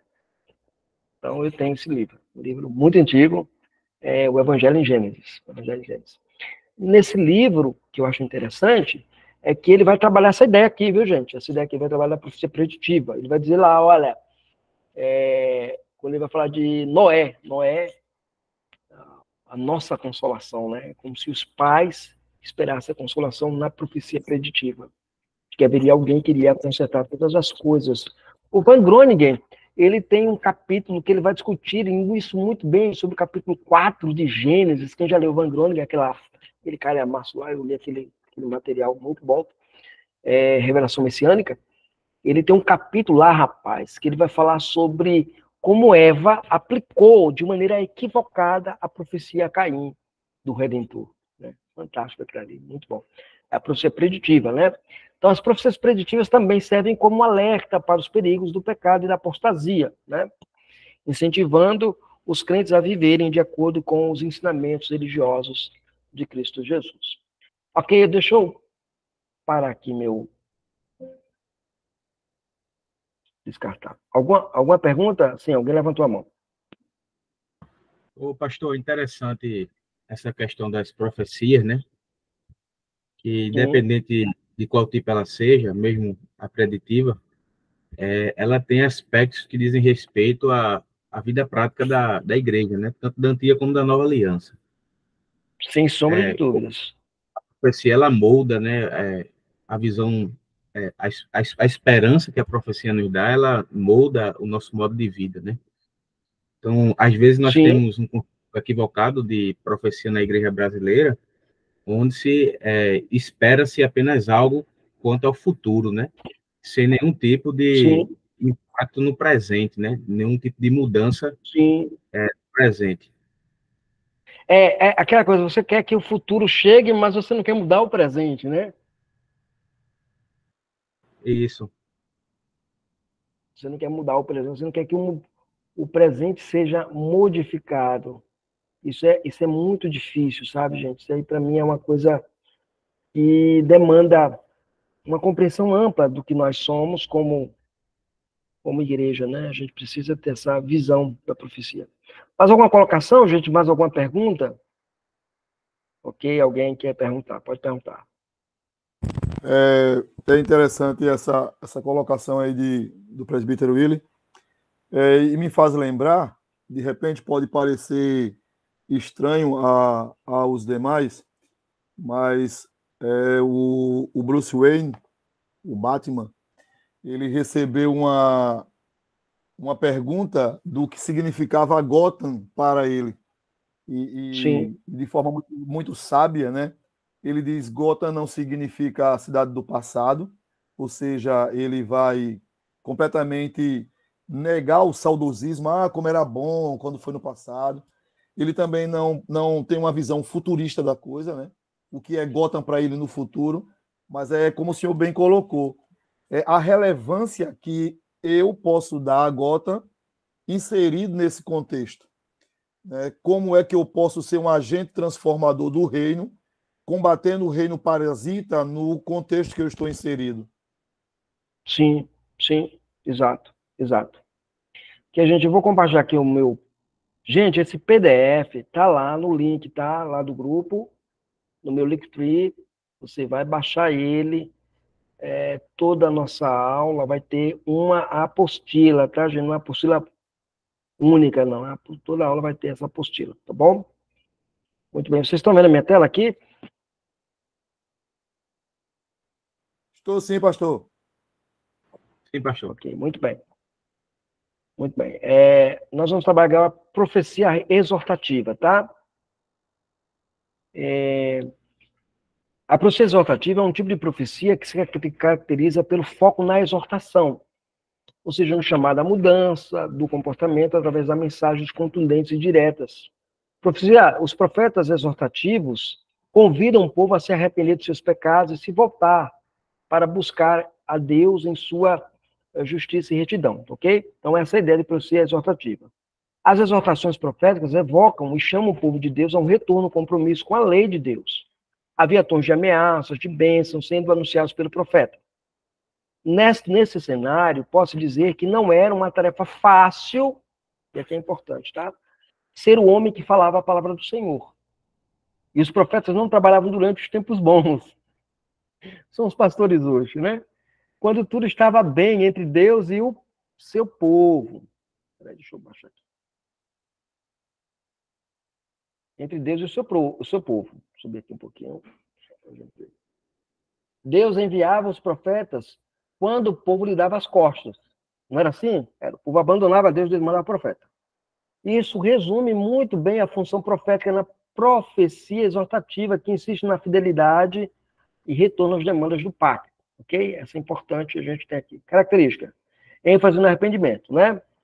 Um exemplo clássico disso está em Oséias 14, verso 1 a 4. Nitidamente uma chamada mudança, uma mudança de mente. Este termo é um chamado a uma conversão ao Senhor. O termo volta, que aparece aqui a palavra shevá, né? Indica exatamente isso. Mais uma vez, Israel é chamado porque está caído no pecado da iniquidade e a solução é conversão. No versículo 3, Israel reconhece que as alianças com as filhas não levarão a lugar algum, mas deverá abandonar a idolatria. Nos versículos de 4 a 7, existe uma promessa divina que consiste na cura do mal da idolatria. Israel precisa voltar para o Senhor para que a promessa seja uma realidade na vida do povo. Há também o caráter da chamada de mudança de comportamento, né? A profecia exortativa não se limita a um mero arrependimento verbal, mas existe uma transformação concreta na vida. Ah, eu me arrependo de lábios, cadê a mudança, né? Isso é ensino do Evangelho, ou não é? O Evangelho ensina isso. Esse chamado pode ser exemplificado ainda na profecia de Oséias 14. Pois no versículo 8, nós temos um pequeno diálogo poético entre Deus e Efraim, nesse caso Israel, né? Efraim, que tenho eu com os ídolos? Deus diz, eu respondo e cuido de ti. Efraim diz, eu sou como a faia verde. Deus diz, de mim vem o teu fruto. Ou seja, você precisa de mim, né? Aqui indica-nos a renúncia dos ídolos por parte de Israel, e Deus apresenta-se como aquele que cuida da nação. Efraim declara que a necessidade de cuidados especiais de Deus revela-se como aquele que vai oferecer o que é necessário ao povo. Ou seja, Israel não precisa de Baal. Né? O contexto é esse. A obediência à vontade divina. No centro da profecia exortativa está a necessidade de submissão à vontade de Deus. Às vezes o povo não cumpre essa etapa da obediência na profecia exortativa. O texto de Oséias 14 também ilustra isso, pois a conversão nunca teve lugar em Israel, e a palavra do Senhor, no capítulo 3, versículo 9, se torna uma realidade sobre o povo que recusou-se a abandonar os ídolos e a falsa adoração. No versículo 9, no final do livro de Isaías, de Oséias, indica-se que há necessidade da sabedoria em seguir a Deus, mas que seguem são os ídolos, são loucos insensatos. É isso que acontece. Exemplos bíblicos de profecia exortativa. Amós 3,7. Nessa passagem, Deus revela aos profetas o seu propósito, demonstrando a sua transparência e convidando o povo a uma relação de confiança. A profecia de Amós anuncia o julgamento divino para aqueles que ignoram sua vontade, mas também oferece esperança e restauração para aqueles que se arrependem. Os pontos que se destacam aqui é que Deus revela os seus propósitos aos seus servos, os profetas. Outro ponto destacável nessa profecia é que a profecia serve como um aviso para o povo se arrepender e evitar o julgamento divino. Terceiro, a mensagem de Deus também oferece esperança e restauração para aqueles que se arrependem. Jonas 1 a 2, né? Jonas de 1 até o versículo de 1 a 2. Opa, deixa eu botar aqui, gente. Aqui, pronto. Nessa passagem, Deus revela aos profetas os seus... Aqui, desculpem. Aqui. A recusa inicial de Jonas em ir a Nínive ilustra, e aqui é interessante, a resistência humana à vontade divina. No entanto, sua eventual obediência demonstra o poder transformador da profecia. A mensagem de Jonas leva o povo de Nínive ao arrependimento, evitando o julgamento divino. Nós vamos explorar isso com mais detalhes, eu vou trabalhar o conteúdo da profecia messiânica, que merecem destaque. Jonas é chamado por Deus para pregar em Nínive, uma cidade de inimiga de Israel. Jonas tenta fugir da vontade de Deus, mas é confrontado por uma tempestade no mar. E Jonas finalmente obedece a Deus, e a sua profecia leva o povo de Nínive ao arrependimento. Então, tudo que Jonas não queria fazer, Deus forçou ele a fazer. É isso que Deus faz com o profeta. Né? Importante isso aqui a gente ressaltar. Isso serve para nós, que pregamos a palavra, ensinando a palavra de Deus. Jeremias 18, de 1 a 11, a passagem da casa do oleiro, né? A parábola do vaso do oleiro destaca a soberania de Deus e a sua capacidade de moldar o destino das nações. No entanto, a parábola também adverte contra a consequência da desobediência. O povo de Israel é alertado sobre o risco de ser destruído se eles continuarem rebelando-se contra Deus. Pontos que merecem destaque nesta profecia. Deus usa a parábola do vaso do oleiro para ilustrar a sua soberania sobre as nações. Também o povo de Israel é alertado sobre as consequências de sua desobediência, e a parábola também oferece uma esperança e restauração ao povo que se arrepende. Alguma pergunta aqui sobre a profecia exortativa aqui, gente?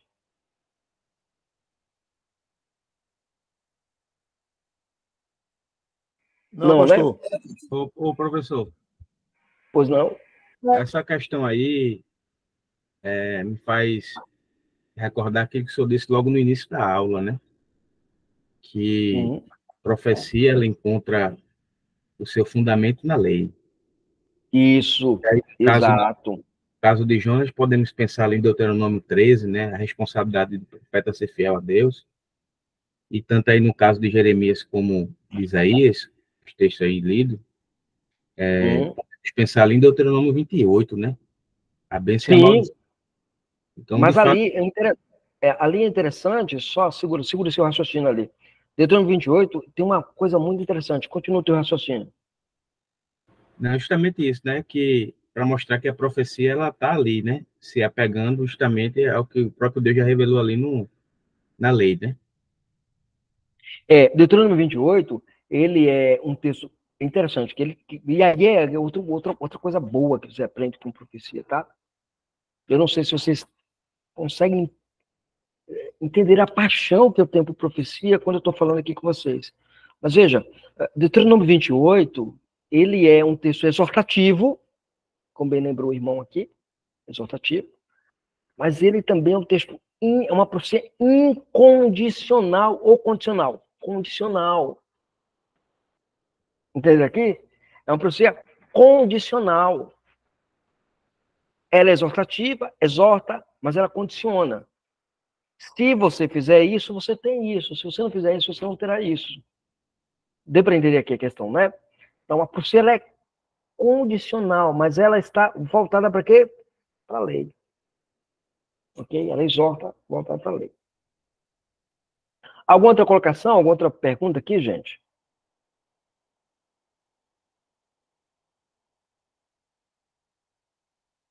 Agora, o impacto da profecia exortativa, né? Primeiro, o que ela faz? Qual é o impacto dela que ela tem na vida daquele que ouve essa profecia, tanto no Antigo Testamento quanto no Novo Testamento? Convite à reflexão.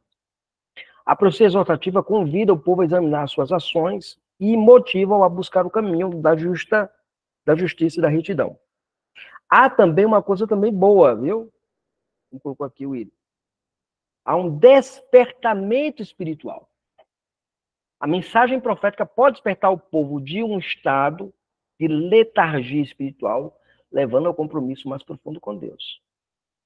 Há também transformação social. A profecia exortativa possui o potencial de promover mudanças sociais positivas, combatendo a injustiça e a opressão. Ok. Relevância da profecia exortativa na atualidade.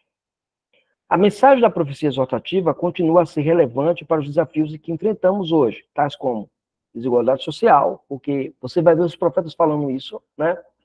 O pobre sendo desprezado, o cara querendo tomar a casa lá em Malaquias, né? Lá em Miqueias, né? Você vai ter os caras querendo usurpar a casa alheia, né? A profecia exortativa nos convida a lutar por uma sociedade mais justa e igualitária, onde todos tenham acesso às mesmas oportunidades. A crises ambientais, a mensagem profética nos chama à responsabilidade ambiental. Isso é muito interessante quando você vê lá a praga dos gafanhotos, né? Eu preciso cuidar do planeta, do mundo. Não no viés como as pessoas hoje colocam, né? O esquerdismo coloca, né? A filosofia esquerdista coloca. Não é disso que os profetas tratam, tá? Não é teologia da libertação, né? Mas da responsabilidade que é trazida lá nos mandatos pactuais, né? Inclusive, você pode depois pesquisar, tem um artigo meu na internet sobre os mandatos criacionais, que eu toco nesse aspecto importante. Então, é importante ter isso. Conflitos religiosos. A profecia exortativa nos convida a buscar a paz e a reconciliação, reconhecendo que todos somos filhos de Deus e que a violência nunca é a solução. Esses conflitos religiosos estão ligados àquilo não apenas daquilo que a nação... Veja lá, a nação de Israel, como povo de Deus, brigou entre eles, né? Reino do Norte e Reino do Sul. Isso precisa ser traçado. A gente vai trabalhar isso também quando a gente desenvolver essa temática. Alguma pergunta, gente? Alguma dúvida aqui? Tudo tranquilo, pastor. Não, pastor, tá bom. Tá aí, não, tranquilo. Olha lá, profecia messiânica. E ali estamos chegando já no finalzinho. Conceito. Em termos teológicos, profecia messiânica se refere a um conjunto de previsões e anúncios presentes em textos religiosos, principalmente no Antigo Testamento da Bíblia Sagrada, que apontam para a vinda de um Salvador, o Messias. Esse Salvador, segundo a fé cristã, é Jesus Cristo. Ok? O desenvolvimento da profecia messiânica se dá na progressividade e desenvolvimento pactual da estrutura da aliança. Robertson, no seu livro Cristo dos Pactos, nos dá essa ilustração aqui, tá, gente? Eu reproduzi aqui da maneira mais fiosa possível, mas dá para entender. Criação, né? Adão, Noé, Abraão, Moisés e Davi. Eu tenho a aliança da criação e as sombras da antiga aliança. O único problema que eu vejo no Robertson é quando ele vai trabalhar o pacto de obras, tá? Ele não é confessional do ponto de vista do que é a Confissão de Fé do Westminster, do pacto de obras. Mas aqui na aliança da criação é exatamente esse movimento que ele faz, né? Adão, Noé, Abraão, Moisés, Davi e as realidades da nova aliança em Cristo. E as sombras da velha aliança. Então, na antiga aliança eu tenho as sombras, no Antigo Testamento, nova aliança eu tenho a realidade e o progresso dessa revelação de Adão até Davi. Agora eu queria chamar a sua atenção para a Confissão de Fé do Westminster, que ela apresenta este mesmo conceito em linhas singulares, tendo um foco messiânico desenvolvido no capítulo 7, que trata do pacto de Deus com o homem. Olha só, eu marquei aqui só para poder discutir isso aqui com vocês, porque isso aqui é muito gostoso. Esse pacto, no tempo da lei, não foi administrado no tempo como no tempo do Evangelho. Este pacto. Qual pacto? Na seção 4, ele vai dizer que é o pacto da graça. Ok? Sob a lei, foi administrado por promessas, profecias, sacrifícios e pela circuncisão, pelo Cordeiro Pascal e outros tipos de ordenança dadas ao povo judeu. Então, este pacto, ele foi administrado no Antigo Testamento sobre essa estrutura, administrado sobre essa estrutura. Mas essa estrutura de profecia, sacrifícios, circuncisão, Cordeiro Pascal, outros tipos de ordenanças, prefigurando tudo o que Cristo que havia de vir. Ou seja, Cristo era aquilo que estava presente nessas instituições veterotestamentárias. Essas instituições comunicavam Cristo. Veja o que diz a Confissão de Fé. Por aquele tempo, estas coisas, que coisas? Quais são as coisas? Promessas, profecias, sacrifício, circuncisão, Cordeiro Pascal, outros tipos e ordenanças. Né? Estas coisas pela operação do Espírito Santo. Então, os puritanos, eles entendiam que havia Espírito Santo no Antigo Testamento. Foram suficientes estas coisas. Lembra lá, é a súmula do Evangelho lá em sombras, né? Mas é a súmula do Evangelho. Então, estas coisas foram suficientes. O que é uma coisa suficiente? Plena. Para aquele tempo, não precisava nada ser adicionado. Para aquele tempo, eram suficientes e eficazes para fazer o quê? Instruir e edificar os eleitos na fé. Que eleitos? Os que estavam no Antigo Testamento na fé. Na fé de quem? Do Messias prometido. O que é que faz o crente do Antigo Testamento, meu povo? O crente do Antigo Testamento, ele olha para frente. Ok? Ele olha para frente. Mas ele olha para frente para ele enxergar Cristo. Ele vê Cristo lá na frente. Porque tinham... Por quem? Quem? Os símbolos e tipos e coisas, profecias, sacrifícios. Não. É o Cristo. Por quem? É uma pessoa. Por quem tinham a plena remissão dos pecados e a vida eterna. Foram para onde? Para o céu. Para o céu. Esta dispensação chama-se Velho Testamento. Aí vem os caras e dizem que no Antigo Testamento não tinha Espírito Santo, que no Antigo Testamento não tinha salvação, ou que a salvação era por obras. Falei, não, cara, os tipos e símbolos eram usados como pedagogos para levar o indivíduo a Cristo, olhar para Cristo, gente. Isso é importante. Alguém levantou a mão. Pode falar. Ou seja, pastor, a graça está contida na lei e a lei está contida na graça. Existe Exatamente. tanto de lei no Novo Testamento quanto de graça no Antigo Testamento. Não existe diferenciação. Isso é algo criado pelo dispensacionalismo, né? Exato, isso. Alguém levantou a mão também. Por favor, pode falar. Pastor, como o Roberval também tem falado, e nos estudos comparados de Levítico e Hebreu, a gente pode identificar todos esses elementos, né, todos esses símbolos, quando a gente vai fazer a leitura de Hebreus, tendo o espelho em Levítico e ver todos os sentidos, né, sacrimoniais e elementos, tudo aquilo ali que são abordados e levantados, a gente vai ver claramente, né, a pessoa, a obra e a operação de Cristo ali, né? Sim, e sem sombra de dúvidas, tá? Sem sombra de dúvidas, tá? Então, essa é a seção 5 da Constituição. Gente, se você nunca leu a Constituição de Fé, com esses olhos que hoje você está tendo uma aula em que você está enxergando com amplitude os detalhes que a Constituição de Fé coloca para a gente. Veja a seção 6 agora. Sob o Evangelho, ou seja, ele saiu do Antigo e veio para o Novo Testamento. Com uma facilidade, com uma simplicidade, gente, que é uma coisa maravilhosa. O coração só tem que agradecer a Deus e encher o coração de alegria. Quando foi manifestado Cristo, o que Cristo é? A substância. Substância de quê? Daquilo que estava por tipos, promessas, profecias, sacrifícios, circuncisão, cordeiro pascal, outros tipos de ordenanças. Não como um peso, como muita gente tenta vender, né? Não. Essa substância agora está aqui, né? As ordenanças pelas quais este pacto é dispensado, ou seja, são o quê? A pregação da palavra. Oh, maravilha, Jesus. E a administração dos sacramentos do batismo e da ceia do Senhor. Estas ordenanças, igreja, posto que poucas em número, porque olha lá, volta lá para o Antigo Testamento, você tem lá promessas, profecias, sacrifícios, circuncisão, cordeiro pascal, outros tipos e outras ordenanças. Mas agora, no Novo Testamento, quando a substância do pacto se manifesta, essas coisas simples, né?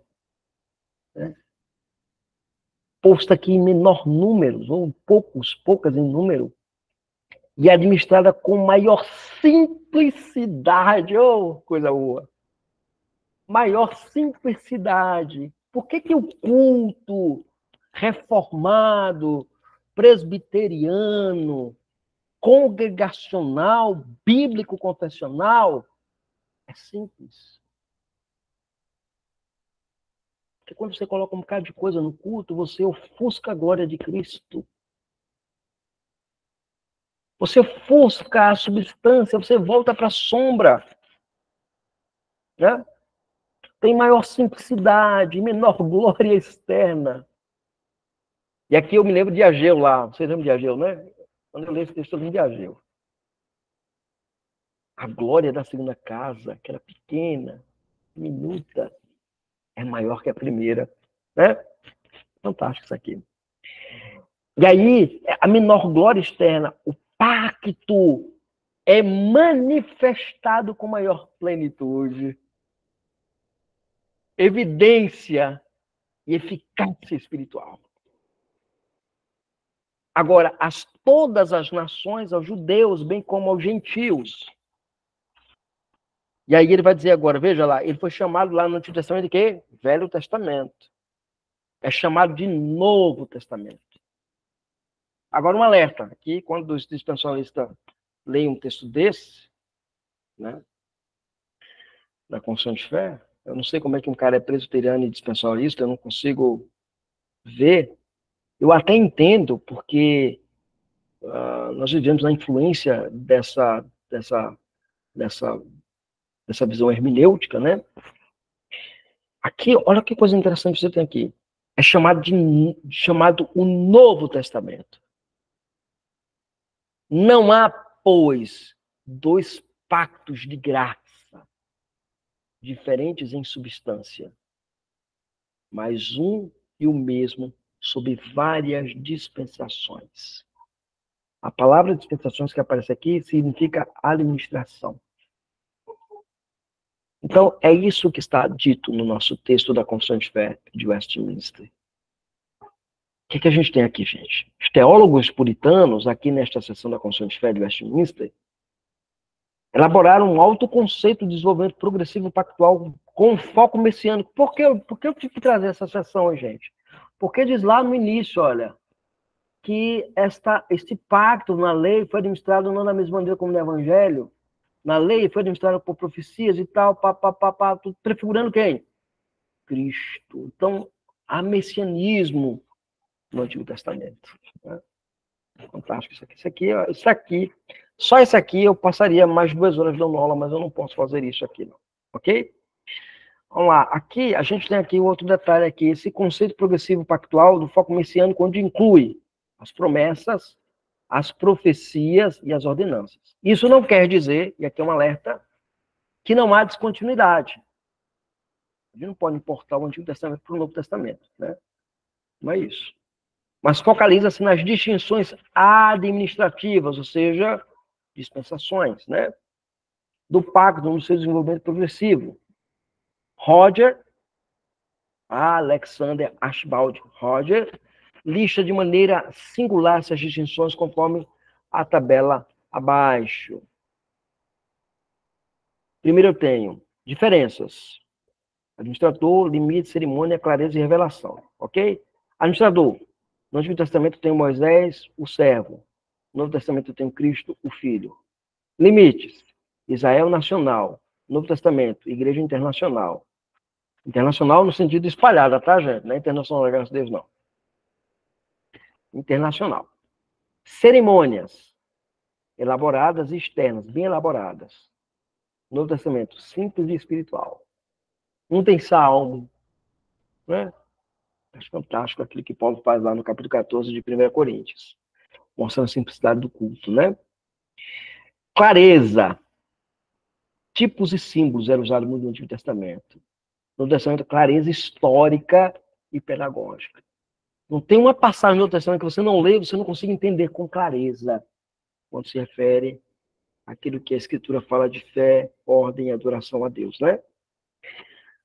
Muito bem. Revelação. Parcial e preparatória.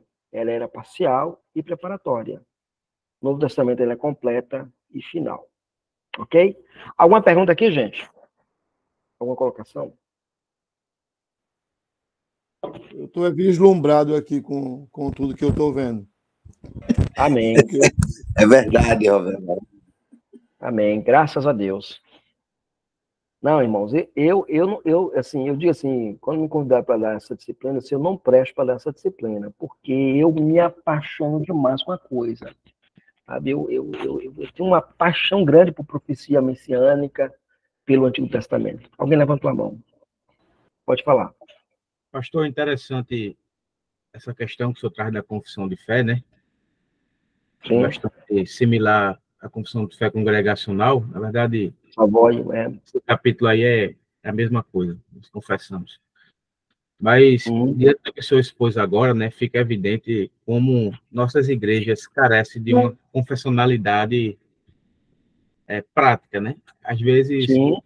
os irmãos subscrevem uma confissão sem saber, de fato, o que aquela confissão ensina, né? Quanto a uma questão tão importante como essa, que são a questão do pacto de Deus com os homens, né? Sim. que nós encontramos até mesmo dentro de igrejas confessionais, né, que confessam Westminster e alguma outra confissão histórica, é irmãos dispensacionalistas, né, que é uma incoerência, a quebra do nono mandamento aí, né, porque confessam uma coisa e na prática estão confessando outra, né. Sim. Então, como precisamos de fato resgatar a confessionalidade de nossas igrejas, né, utilizar mais a confissão. Um outro detalhe importante, viu, que você colocou, e eu quero ressaltar isso aqui, a importância de produzir teologia sistemática, bíblica, exegética, olhando para a confissão de fé da igreja.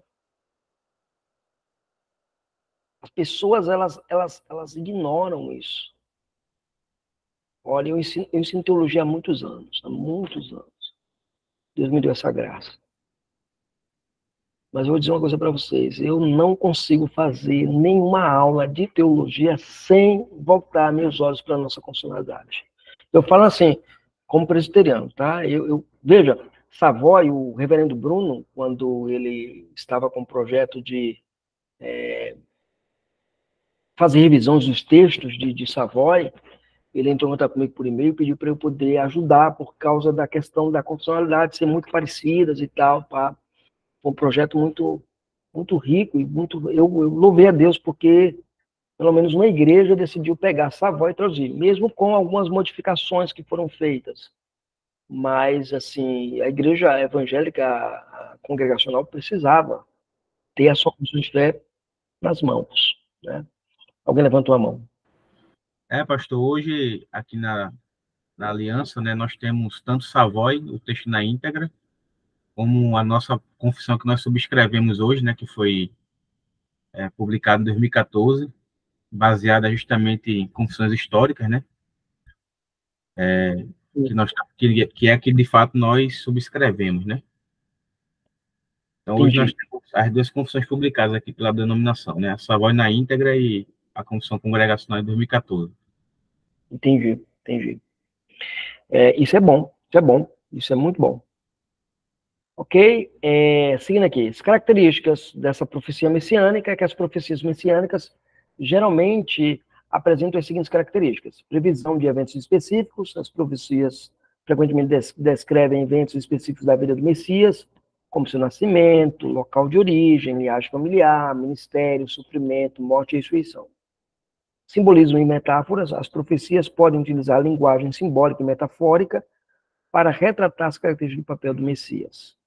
Cumprimento progressivo, as profecias messiânicas não se cumprem de forma isolada, que é importante, mas sim de maneira gradual e progressiva ao longo da história, culminando na figura de Jesus Cristo, né? É aquilo que Gerhard Voss vai desenvolver, né? A época, né? A época de Voss no seu livro sobre teologia bíblica, né? Então, você tem um alvo lá que é Cristo e você vai caminhar para Cristo. Natureza divina, humana, né? As profecias frequentemente apontam para a natureza dual do Messias, né? Como Deus e homem ao mesmo tempo, como Theotokos, né? Como pessoa teantrópica, né? E Theotokos, né? Então, é importante a gente ter isso na nossa mente.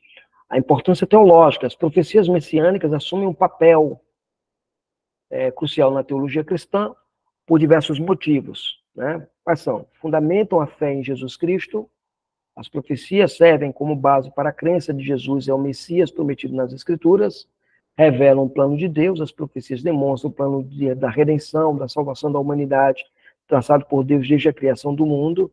A unidade orgânica neste tipo profético, porque ele começa apresentando grandes tópicos da profecia, começam sob a forma geminal lá em Gênesis 3,15, nós vamos explorar Gênesis 3,15, viu, gente? Rapaz, tem tanta coisa para a gente desenvolver em Gênesis 3,15, que é uma coisa maravilhosa. Mas eles continuam reaparecendo progressivamente, como em Noé. E aqui é interessante, viu, gente? Quando você começa a estudar a profecia e olhando para o processo revelacional de Deus, quando Deus cria Adão e Eva, ele disse que eles deveriam crescer e multiplicar, né? No novo Éden, né? O Éden criado, ele faz isso. Quando vem o dilúvio, ele diz a mesma coisa para Noé, é o novo Éden, né? A recriação, né? Muito interessante a gente estudar isso. Abraão, né? Abraão também é uma figura emblemática nesse sentido. Fortalecem também a esperança, as profecias alimentam a esperança em um futuro melhor, livre do pecado e da morte sob o governo do Messias, né? Confirma a fidelidade de Deus, o cumprimento das profecias, comprovam a fidelidade de Deus em cumprir as suas promessas. Exemplos de profecia messiânica, que nós vamos estudar uma a uma, tá, gente? A Gênesis 3,15, profecia da semente da mulher, que esmagaria a cabeça da serpente, né? Interessante é isso, quando ela vai pegar o calcanhar. Interessante que o calcanhar, pegar o calcanhar lá, é da raiz do nome de Jacó, viu, gente? Coisa interessantíssima. A profecia do nascimento virginal do Messias, a profecia do princípio da paz, Isaías 9, Miqueias 5,2, a profecia do local do nascimento do Messias, né? Zacarias 9,9, a profecia da entrada triunfal do Messias em Jerusalém. Considerações adicionais, é importante reconhecer que a interpretação das profecias messiânicas podem variar entre diferentes tradições religiosas e teológicas, tá? As pessoas vão ter outras interpretações para as profecias que nós vamos analisar. Mas nós vamos seguir dentro do método histórico-gramatical, as profecias, e vamos analisar dentro do nosso escopo confessional. O estudo e compreensão das profecias messiânicas contribui para um aproveitamento, aprofundamento da fé e compreensão do papel de Jesus Cristo na história da salvação. Eu quero concluir a nossa aula de hoje dizendo que as profecias messiânicas representam um componente fundamental da teologia cristã, fornecendo um alicerce sólido para a fé em Jesus Cristo como Salvador da humanidade. Através do estudo e da compreensão das profecias, nós podemos fortalecer a nossa esperança e desenvolver a nossa relação mais profunda com o nosso Deus. Deixa eu voltar aqui para a gente. Deixa eu parar a minha apresentação, gente, para não confundir vocês. A apresentação terminada. E eu queria agora abrir espaço para sua pergunta, sua dúvida e esclarecimento sobre o nosso curso, caso você queira.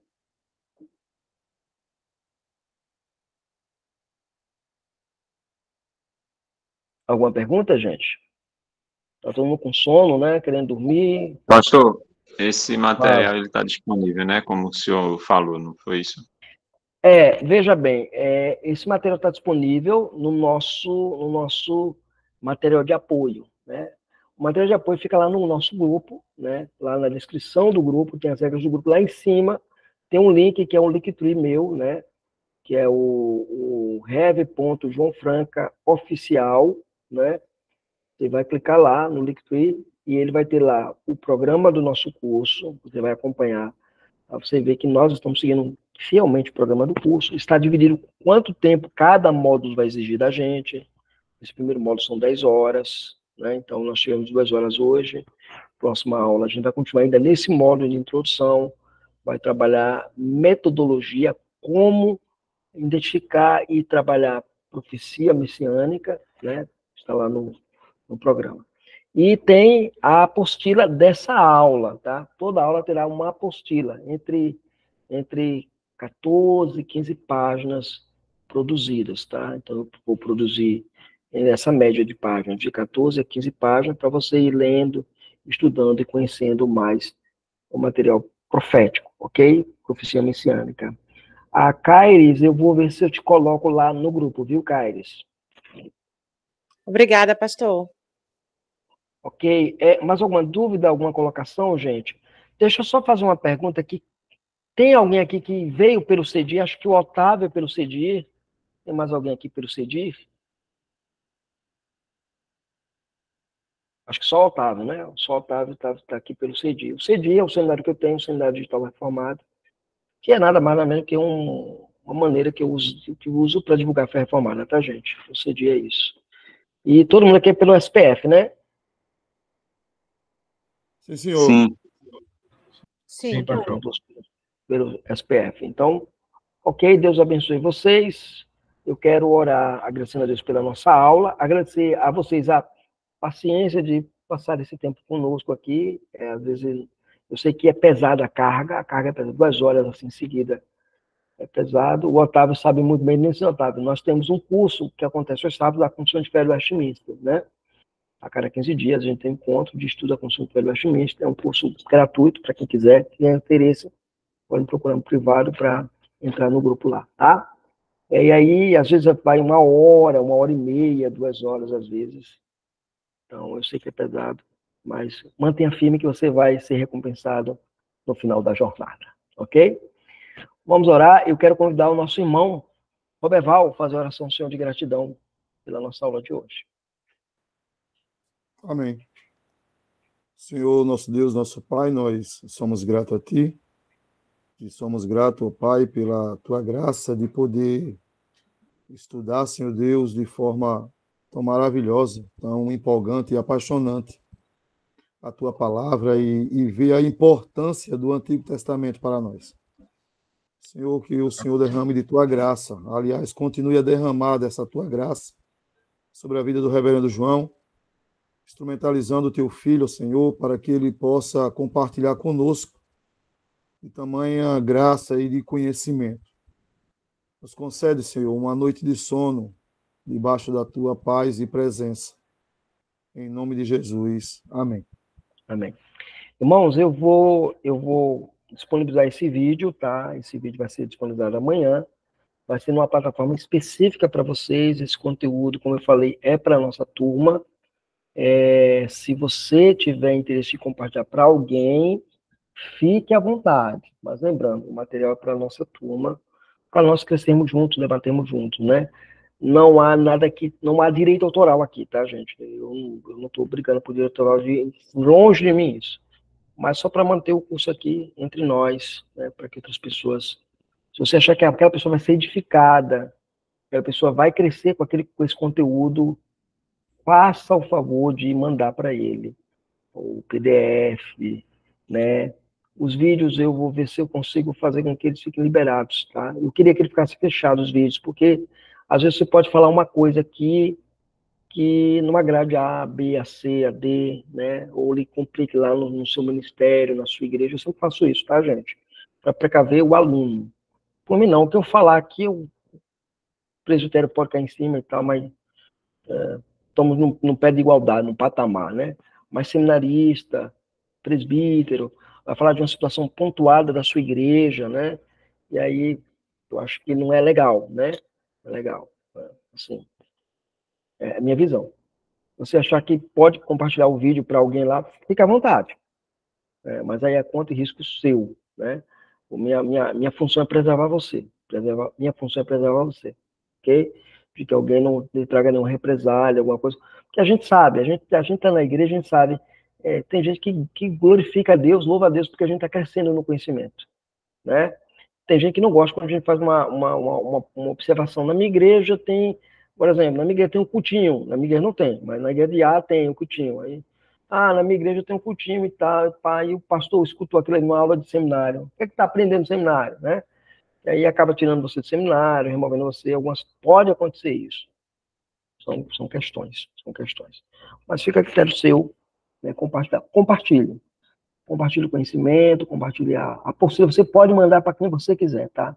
Ela não tem direito autoral, tá bom? É minha, mas ela não tem direito autoral. É nosso, para a gente crescer junto, tá bom? Um abraço, Deus abençoe você, e a gente se vê na nossa próxima aula, próxima terça-feira, estudando metodologia de como estudar profecia. O Roberto está aí. Roberto, você está pelo CEDI, viu, Roberto? Viu, Roberto? Você está pelo CEDI. Ok? Um abraço, Deus abençoe vocês. Amém, pastor. Deus abençoe. Amém, pastor. Amém. Amém.